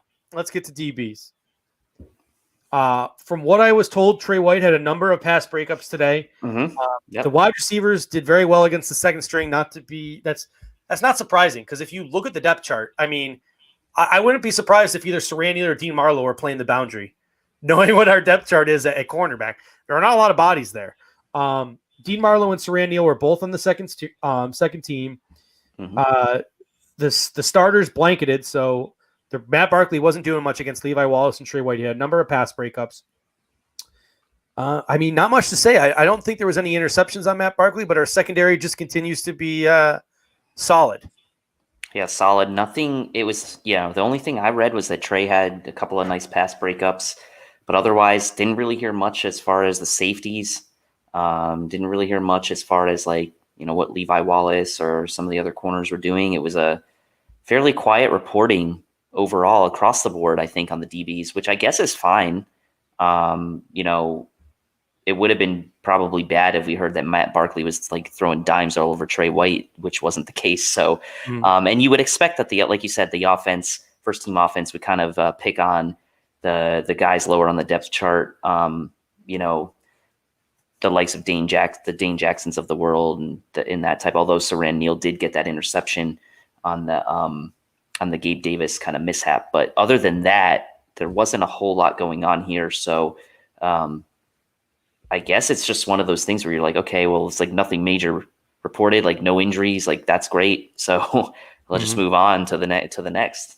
Yeah, somebody asked, did they use Jake Fromm at Alte? I don't think so. So, back to the secondary. I'm trying to figure out, wrap my head around it. So Josh Norman is probably going to be back soon. A lot of people in the chat section are calling for Rico. I know Anthony's been in the chat today. I know Rico's been in the chat today. Any Buffalo Fanatics, heck, Bobby, I know you've never been on camera. Anyone in the Buffalo Fanatics family that has the StreamYard go-to, hop on. Let's get you in here, and let's have as many Buffalo Fanatics members in here for the chat section as we can get. So if there's any Buffalo Fanatics contributors in the chat, they want to hop on. Let's get you in here onto the platform, and let's get talking here about Buffalo Bills football for the Q&A section. But I mean, how do we think the DBs are going to shake out? Like, I think Hyde and Poyer are a lock. I think obviously Trey White is a lock. Josh Norman, Levi Wallace are locks. Teron Johnson is a lock. I think Saran Neal's a lock. Saran Neal's a lock. Jaquan Johnson's a lock. So now we're talking like Dean Marlowe. Oh, we got somebody. Ta-da! I have high hopes for Dane Jackson too. That same thing Sean said. I've got some high hopes for Dane, but he maybe end up being a practice squad guy potentially if the Bills find Norman is healthy and they don't need to worry about that extra body. Then maybe Dane's a practice squad guy, but I'd like to see him make the final roster. Yeah, it's gonna be really interesting to see those last couple of DB spots. I don't know, Joe. Let's get your take. Are you concerned at all about sort of the lack of depth with sort of the injuries and things we're seeing in our secondary? Yes. The answer is yes. What is your who do you think are going to be the last guys in? Like Cam Lewis, Dane Jackson, Dean Marlowe? I'm not a huge fan. I got a super big echo. Do you have that too, or is it okay? No, you're good, man. You're good. So I'm not a big fan of Dean Marlowe. I think Cam Lewis makes it, but I'm just not confident. So when it comes to like certain position groups that I'm not confident in depth wise, clearly quarterback is one and cornerback would be the other, especially with Norman already hurt. Right. So yeah, little help. I think he'll be like, that's the thing though, like both Feliciano and Norman, now it becomes like how long until they come back? Because Feliciano's talking a big game, like I'll be back, early. And, the reports on Josh Norman is hamstring, soft tissue. You want to be worried. You're going to be worried, but, I could realistically see Josh Norman being back within the first month of the regular season. So do you want to bring in a veteran guy that you're just going to cut? Does a veteran guy want to come here? No, he's just going to get cut. So, like, those are the questions, like, you begin to ask yourself. And I think Dane Jackson's the wild card here because I really do think outside of Levi Wallace and Trey White, and Josh Norman, he's the only boundary corner. Someone just mentioned time to bring in Captain Marlin. I know they were saying that as a joke. Captain Marlin's a nickel corner. Logan Ryan, who's sitting out there, is a nickel corner. Right. They're all nickel corners out there. So are the Buffalo Bills waiting for cutdown day to see if a boundary guy is available? Like maybe is that what they're doing? But right now, if Levi or Trey gets hurt, it's Dane Jackson, it's pushing Teron Johnson outside, or it's using a glorified safety in Saran Neal at the boundary corner, and that's not okay. Well, we have one wild card in Isaiah Mckenzie. So hey, we could also throw, if we had to, in a pinch, you could throw Micah Hyde over there and bring Jaquan Johnson into the mix. It's not what you want to do, trust me, but I mean, you could do that. I think the greater concern as well is that this is such a weird year, and practice squads they can now put vets on the practice squad. Clearly, they have to pass waivers and everything, but who's going to be there? I mean, who's going to be available is a interesting question. So yeah, there may not be as many good vets available in right. that case to pick off the street. So right, just hope Norman's ready by week 1, I guess.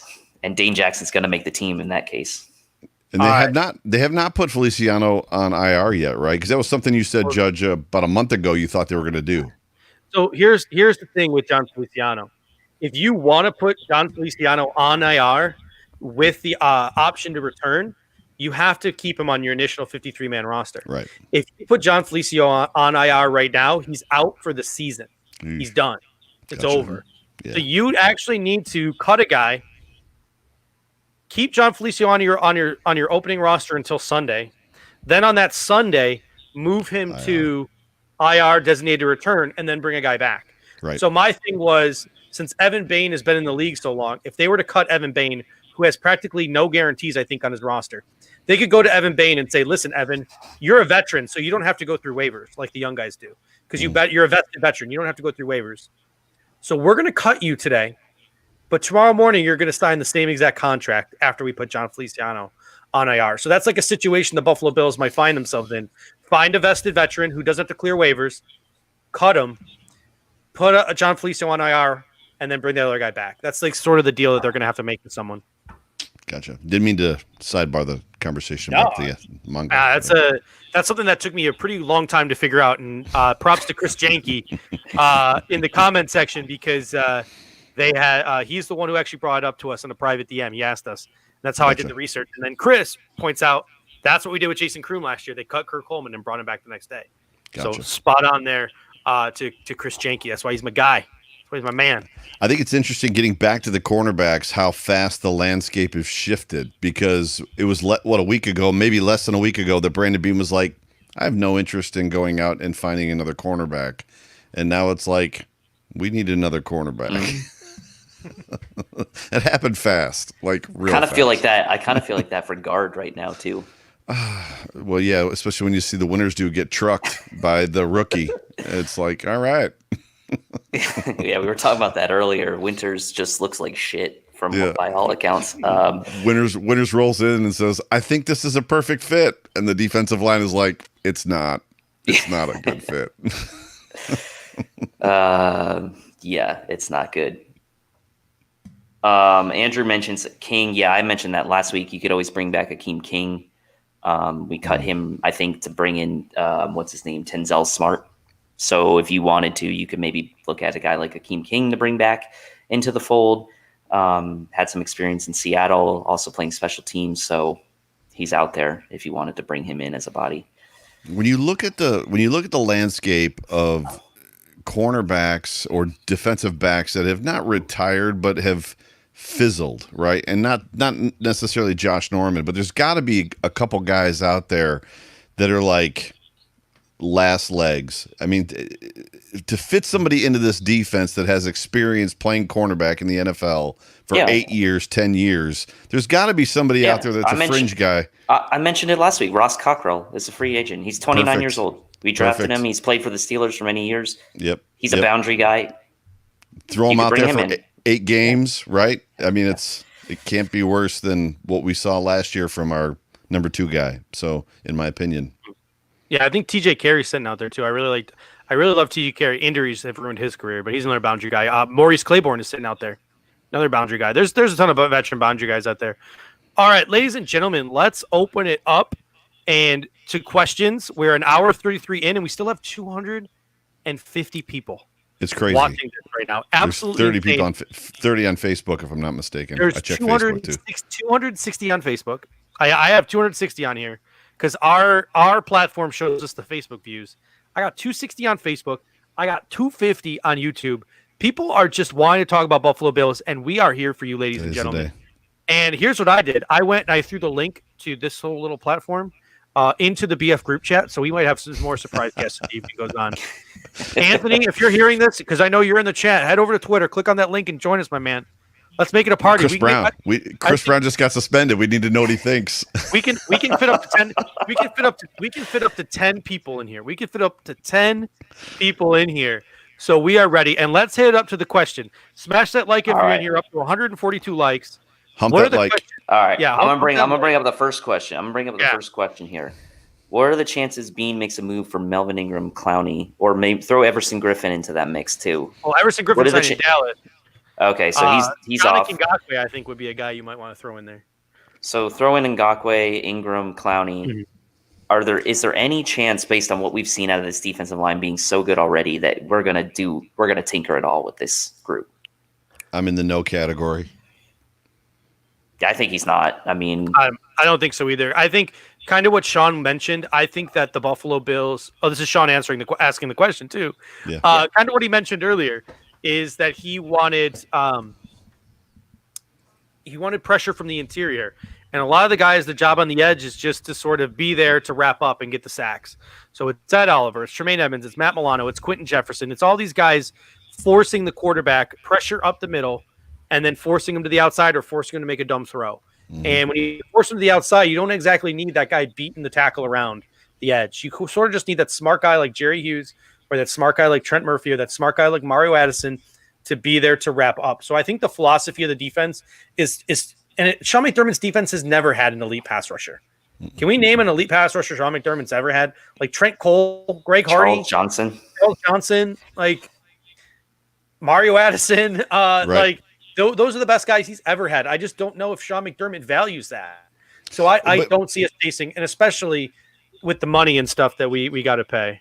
But is it a value situation? There's Chris Brown. Is it a value situation when you think about he doesn't value that, or is it the philosophy that he has that everybody plays 50 to 60% of the snaps, that he's rolling guys so much that Mario Williams isn't in there 90% of the time? Mm-hmm.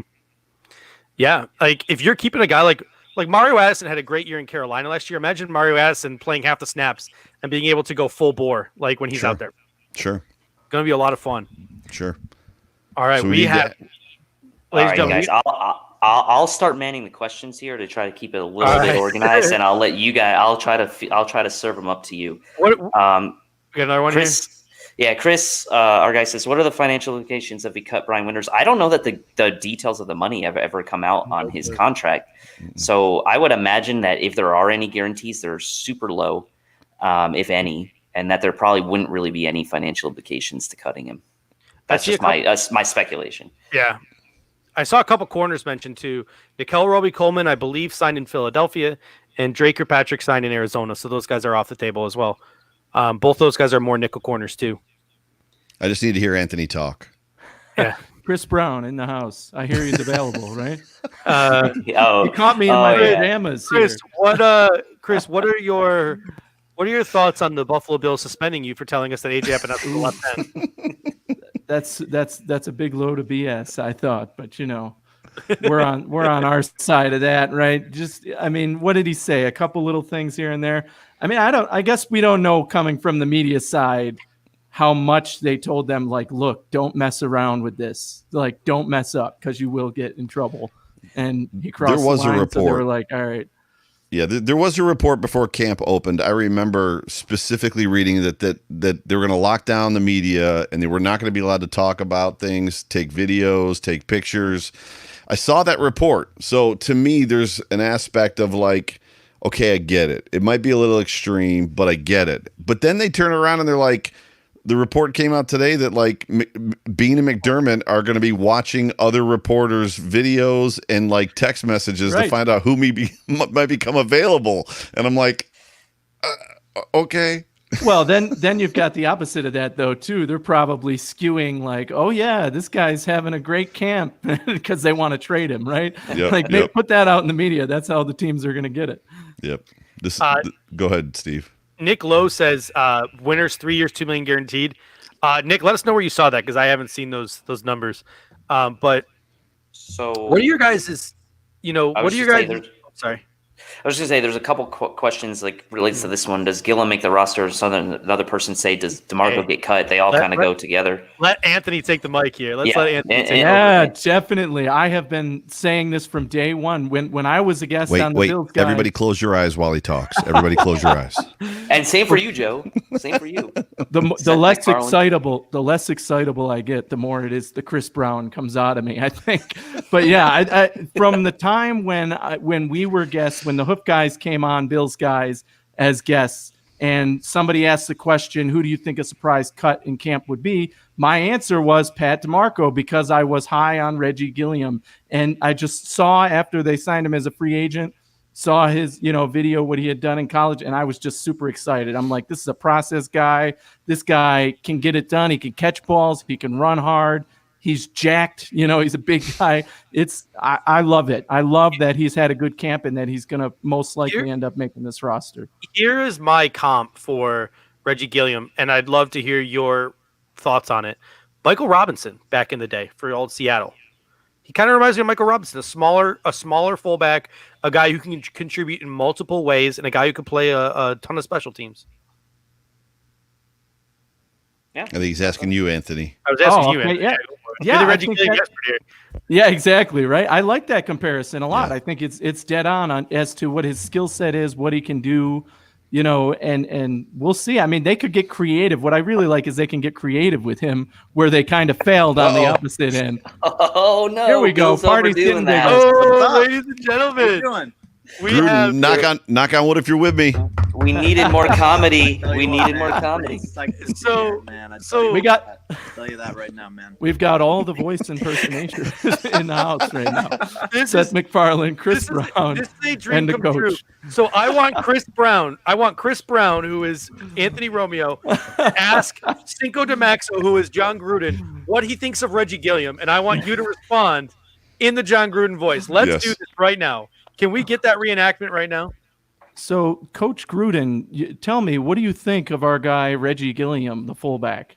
Well, I tell you what, man, when you look at the tape, man, you see this guy's a pretty solid football player, man. I mean, as a guy I'd love to have in our locker room, man. Undrafted free agent, he's got grit, man. He's got some touchdown passes in Bill's camp. I've already seen that. Got a deep ball for a touchdown, man. Pretty psyched to have him. Let's go. That's good. That's good. All right. Dreams do come true.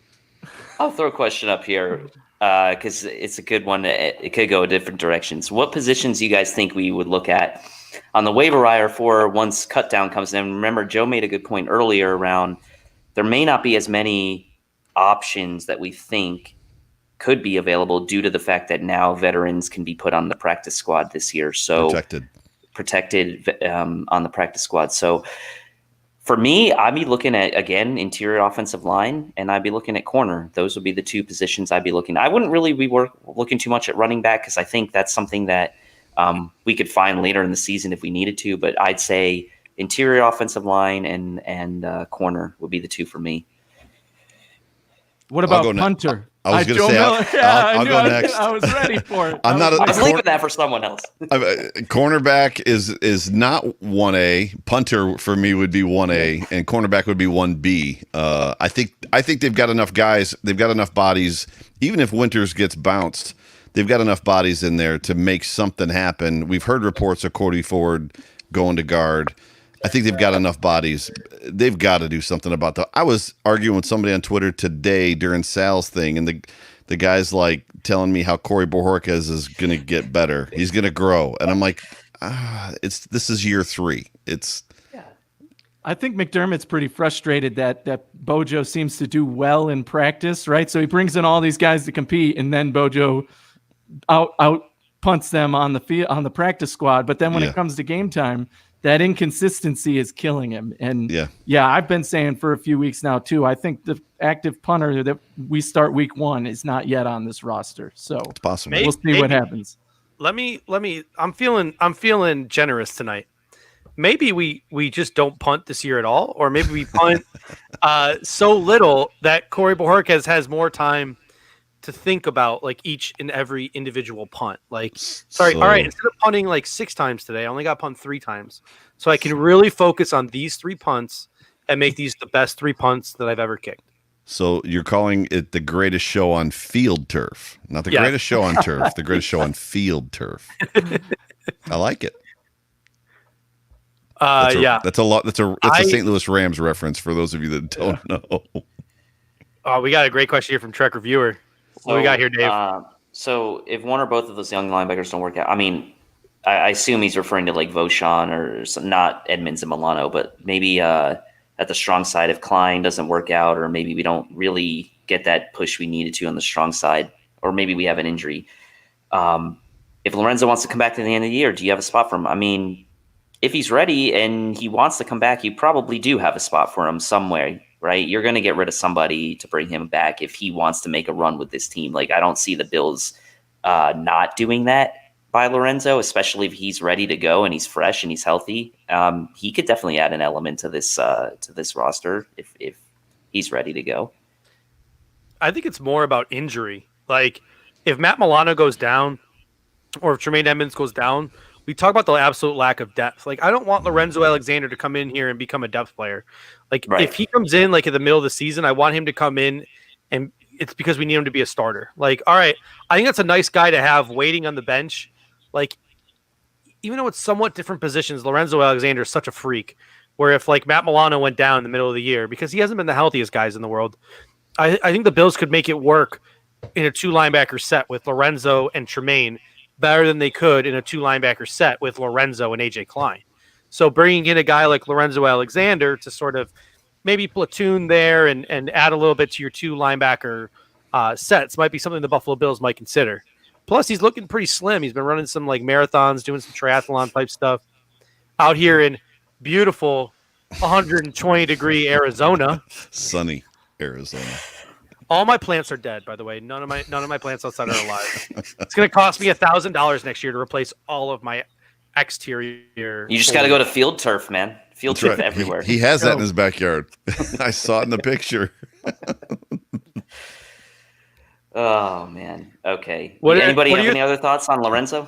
By the way, just backing up, I think he plays. So Jay Spence is going to have him on his podcast next week, I believe. Someone can correct me if I'm wrong. And Jay Spence is under the impression that his intention is to play a week, somewhere during the season, and he's going to come back to Buffalo. By the way, if you can find it, I know we got a super chat. I know if you can find it, Dave. Cullen said that he's pretty positive that every player has to pass through waivers. So there might be some surprise guys out there. I could be wrong, but it just feels like the pool's going to be like really, right? Like really kind of. I think once they get to if they make it through waivers and then they end up on the practice squad, they're like protected as vets at that point. We can't sign them off. Is that how it's supposed to work? Anybody know? Yeah, Anthony, you're a scientist. I think you can still sign them, so you can put vets on the practice squad, but that doesn't necessarily make them the protected guys that you can take into every week, right? So they can be those same guys, but I think the idea is just that you can have those vets there if one of your main guys goes down. So that's a COVID exception, right? That makes sense this year. But everybody, as far as I know, has to go through waivers, and then even the protected guys for a 24-hour period or whatever are going to be on waivers at some point. Yeah. So, and Sean's anybody saying on the practice protected guys are not exposed to waivers. So I mean, we'll have to. So for that week. Here's the thing: for that week, in order to get them onto the practice squad, they have to be cut. Mm-hmm. So, if we cut Duke Williams has to go through waivers in order for us to put him on the practice squad. But once Duke makes it to our practice squad, this is just an example for all you Duke stands out there. Don't blow up the comment section. All right, this is just an example. If, say, we want to call up Duke Williams one week, we can call him up and send him back to the practice squad twice without subjecting him to waivers. That's the rules work. And then and this might be different. And this might be what some of the people in the comment section are getting to. And I will do the research after the show. And maybe someone who's better at multitasking can do this. But isn't a vested veteran a guy like a TJ Yeldon or a guy like Matt Barkley? If we were to cut them, don't they not have to go through waivers because that's sort of what they earned as a veteran? They can go sign wherever they want. They don't have to be claimed. Or is it different now because of COVID? I think they're COVID rules. I think there's new CBA stuff that they've agreed to just based on potential of guys not being available. Yeah, and there's another layer of complication there, right? The first agreed upon thing was the 2 extra roster spots that they can bring up. That's what you were talking about in your example with Duke Williams. But that's not the same as now the extra players that they can mark as, untouchable, or, you can't pick those guys up. They can't be signed by another team, protected players. Yeah. But then you've also got, the rest of the practice squad is out there and available. And I'm pretty sure They all have to go through waivers, and it's those 2 protected spots that you were talking about in your example that you can pull up and put down without exposing to waivers. But everybody else is on waivers. Chris Shanky says the best veterans played at 4 or more Groot seasons, which makes sense. I think that's what you were saying, Steve. So, do we want to talk about Rico's question here? Oh yeah. So I'm going to say it. I played shortstop in high school baseball and shortstop and I can throw. So even still at almost 50, I got a pretty good arm. So you're the quarterback. Is that what you're saying? Maybe. Hey, I'm white. All right. I'm going to say this. I saw Max's tape. He's a wideout. I am very short. I swear, I can. I'm very short. No routes. I can run. I can run slants. I think I got that. I'm very short, but I'm very fast. So I think I'd be the running back or a cornerback. Cornerback. That'd be my and that's what I play. I played corner in high school, so that's kind of where Manny in the comment section saying he's a tight end. No offense, Manny, you look like a really nice polling guard to me. Like that athletic, beefy offensive lineman who gets out in space and just lays wood to dudes at the second level. That's funny. Manny, I appreciate you wanting to be the tight end, but I think you might be a Jason Peters, my man. I think we might need to move you inside. Manny, you are a buff dude, man. Don't sell yourself short. You're not a tight end. Get in there, earn your money as a guard. Here's what I'm going to be. The center. You're the center. I don't know. I said my guy Sterling. I mean, Sterling and Eric are both pretty built dudes. Sterling's a lot taller. I think he'd be a great center. And then Steve maybe Eric at linebacker. Steve loves talking. He'd be like, this guy over here, this guy over there. If Mathis is the center, protection. If Mathis is the center, I retire already. I'm retiring right now. No, maybe Mathis could be middle linebacker then. Maybe you know what job I want? I want to be. You know how every head coach has the holdback guy, the guy who holds them back, make sure they don't move. I want to. I'll literally just collect the paycheck as the holdback guy. I don't need. If I really was to give myself a position on the football field, I'm probably going to be the AJ Klein of Buffalo Bills. Just put me at strong side linebacker and put a lot of talent around me so I don't embarrass myself. Just have to concentrate on one side of the field. All right, you don't have to drop back into coverage. Just worry about maybe tackling the running back and when he gets to you. Just don't worry about anything else. That's just protect me as much as possible. Whatever you do, just don't make me the punter. That's all I ask. Pierre's got to be the head coach, right? Or wide receiver. He played wide receiver, right? Okay. Didn't he play that in college? So the biggest wide receiver in the history of man. Oh my God! Yeah, you're really calling people out here, Steve. No, he's bigger than Josh Allen. I'm not saying he's fat. I'm saying dude is huge. He's tall. He's tall enough to play wide receiver. Pierre playing wide receiver is like LeBron James saying I'm gonna go to Cleveland and play wide receiver. Well, maybe Pierre played tight end. No, you're tight end. You're tight end, bro. That's a better. That's probably better fit. Like it. I'd like to think I'm a slot receiver, but I don't have great hands, so I'm probably more of a slot cornerback in that. Wait, who's the quarterback here? Joe's the quarterback. Joe's I can throw. Just put it up to me, man. All right, you got it. There you go. We're in. We're in. I'm 6'1" on a good day. Oh, there you go. Yeah, we're in. Put it up. Yeah, see, Pierre says my size forces me to tight end. Pierre's tight end. He can go up and get it.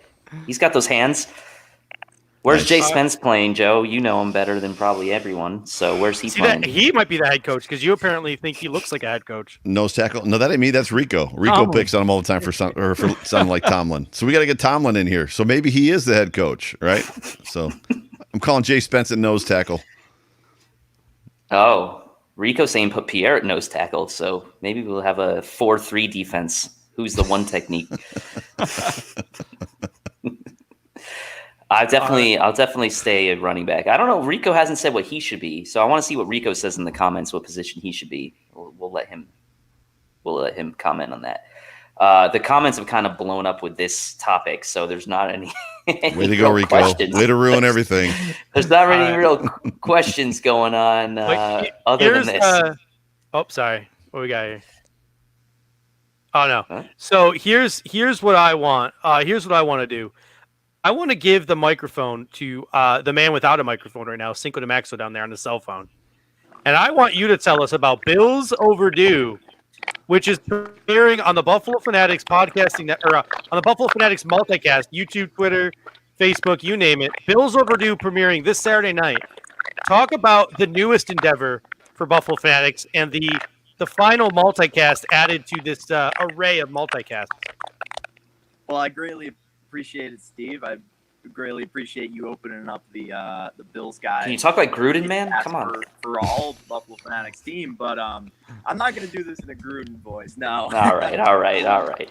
But yeah, Bills overdue. We're the podcast. We normally podcast, and our podcasts are released every Saturday, but we are moving to vidcasting, and it's going to be every Saturday, 6 o'clock. This week it's going to be 7 o'clock due to scheduling issue with Jeremy, but it'll probably be 6 o'clock to 7 o'clock most weeks Saturday.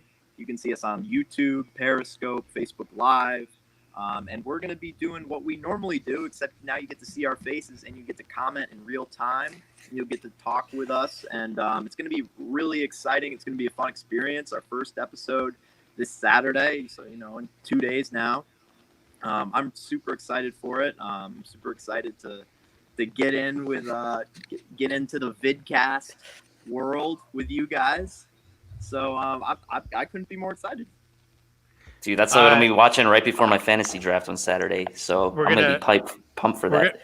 We're gonna make sure that he gets a microphone before Saturday, because so people were struggling to hear. So all I heard, Steve, was John Gruden. So Max's voice is John Gruden without the man. So if he just follows up every statement with man, Max is John Gruden, right? So yeah. So let me fill you guys in about because we got about 5 minutes left. I think we're gonna have to cut this off. No way. The 2-hour mark. We're rolling marathon, baby. I'm gonna have to leave because my fiance has opened that door behind me 3 times now. Because dinner's been ready for a solid 45 minutes now. We started the 24-hour show early here. And so for people who think that might be like a sexist comment, I make dinner 5 nights a week. The only 2 nights a week she makes dinner is Monday and Thursdays because we got this show. So I make food too, but Steve orders DoorDash, has it delivered. DoorDash. But anyway, Mondays and Thursdays, the Bills guys. You know them, you love them. You mostly know them. Cody says, "Run with it here." So I'm gonna run with it. On Fridays and Sundays, you got Rico. You got the game preview and you got the game, breakdown, everything that happened. Wednesdays, you got the Hump Day Hotline. Tuesdays, you got the Hoof Live with Anthony down there. And Saturdays, you got Bills Overdue, which is, I think it's the only Buffalo Bills comedy show. Okay? The only Buffalo Bills comedy show on the market. So if you're looking to not only talk about the Buffalo Bills, but to laugh your ass off, turn in with Max, turn in with Jeremy on Saturday nights, and just enjoy your Saturday night. It's better than, I'll tell you, hot take. Saturday Night Live is not what it used to be. So in my opinion, you should just turn on Bills Overdue. That's not a hot take, man. Turn on Bills Overdue. Get your Saturday night comedy. Get your Saturday night comedy from the Buffalo Fanatics. It's an insult to Bills Overdue to even compare them to Saturday Night Live at this point.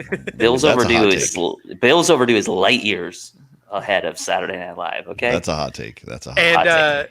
And I will say this: while we are blowing up the multicast game, do not forget, over on the Buffalo Fanatics Podcasting Network, every Monday you can hear Joe overreact to the Bills game. Every Tuesday, Bot Talks Bills is making his return. Nice. Another voice. This guy's a little different. Another voice. Some more hot takes. A re-addition to the Buffalo Fanatics lineup. Wednesdays, you have Jay Spence, the man who can get any interview in the business, the Code of Conduct Pod. It's true. So true. Thursdays, you'll have the NFL Basement. Fridays, you will have the Hoof Podcast. These guys are grinding out 2 days a week. Saturday will be the debut of the Daily Buffalo's Nap Nose Bills. He'll be taking over our Saturday slot. He will give you his last thoughts on the game from the previous Sunday. He will break down all the news and notes for the week, and he will preview the game the next day. And then on Sunday, you're a fantasy football guy. You are a gambling guy. Casey Reed, the Buff City Pod, Sunday mornings. 7 days a week podcast. 7 days a week multicast. We got it covered for you, folks. And we kind of sort of previewed this a little bit last week. weekly pregame shows. It'll be a rotation of hosts. Some weeks it'll be Dave and myself. Some weeks it'll be Joe. Maybe some weeks it'll be Anthony Miller or not Anthony Miller. I just got the team names confused.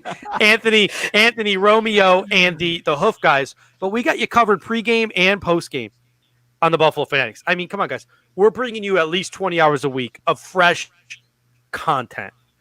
Without suspensions. No place I'd rather be than right here, right now with Buffalo Fanatics. I said without suspensions. Nobody's getting suspended. I heard either. you. Nothing held back here. No rules and regulations. We might suspend Anthony. We might suspend Anthony. I say some stupid shit. One of these We days, know. I'm going to get canceled. Hey, I might We know. be suspended for not using a real microphone here. Yeah, you're Man. going to have to sort that out. Yeah, man. This is amazing. We should just do a conglomerate night where whoever's available just jumps on. Like A potpourri. Wild card. Yeah. I will say this, guys. I'm going to have to log off. If you guys want to stay on, I mean, by all means. But I literally have to go because not only is dinner ready, I also have to pee because it's been about 2 hours. So That IPA I is don't running know. through you. Is it about, hey, support your local brewery, Phoenix Beer IPA, like that. Like here's how I know it's an IPA. It says IPA right in the front.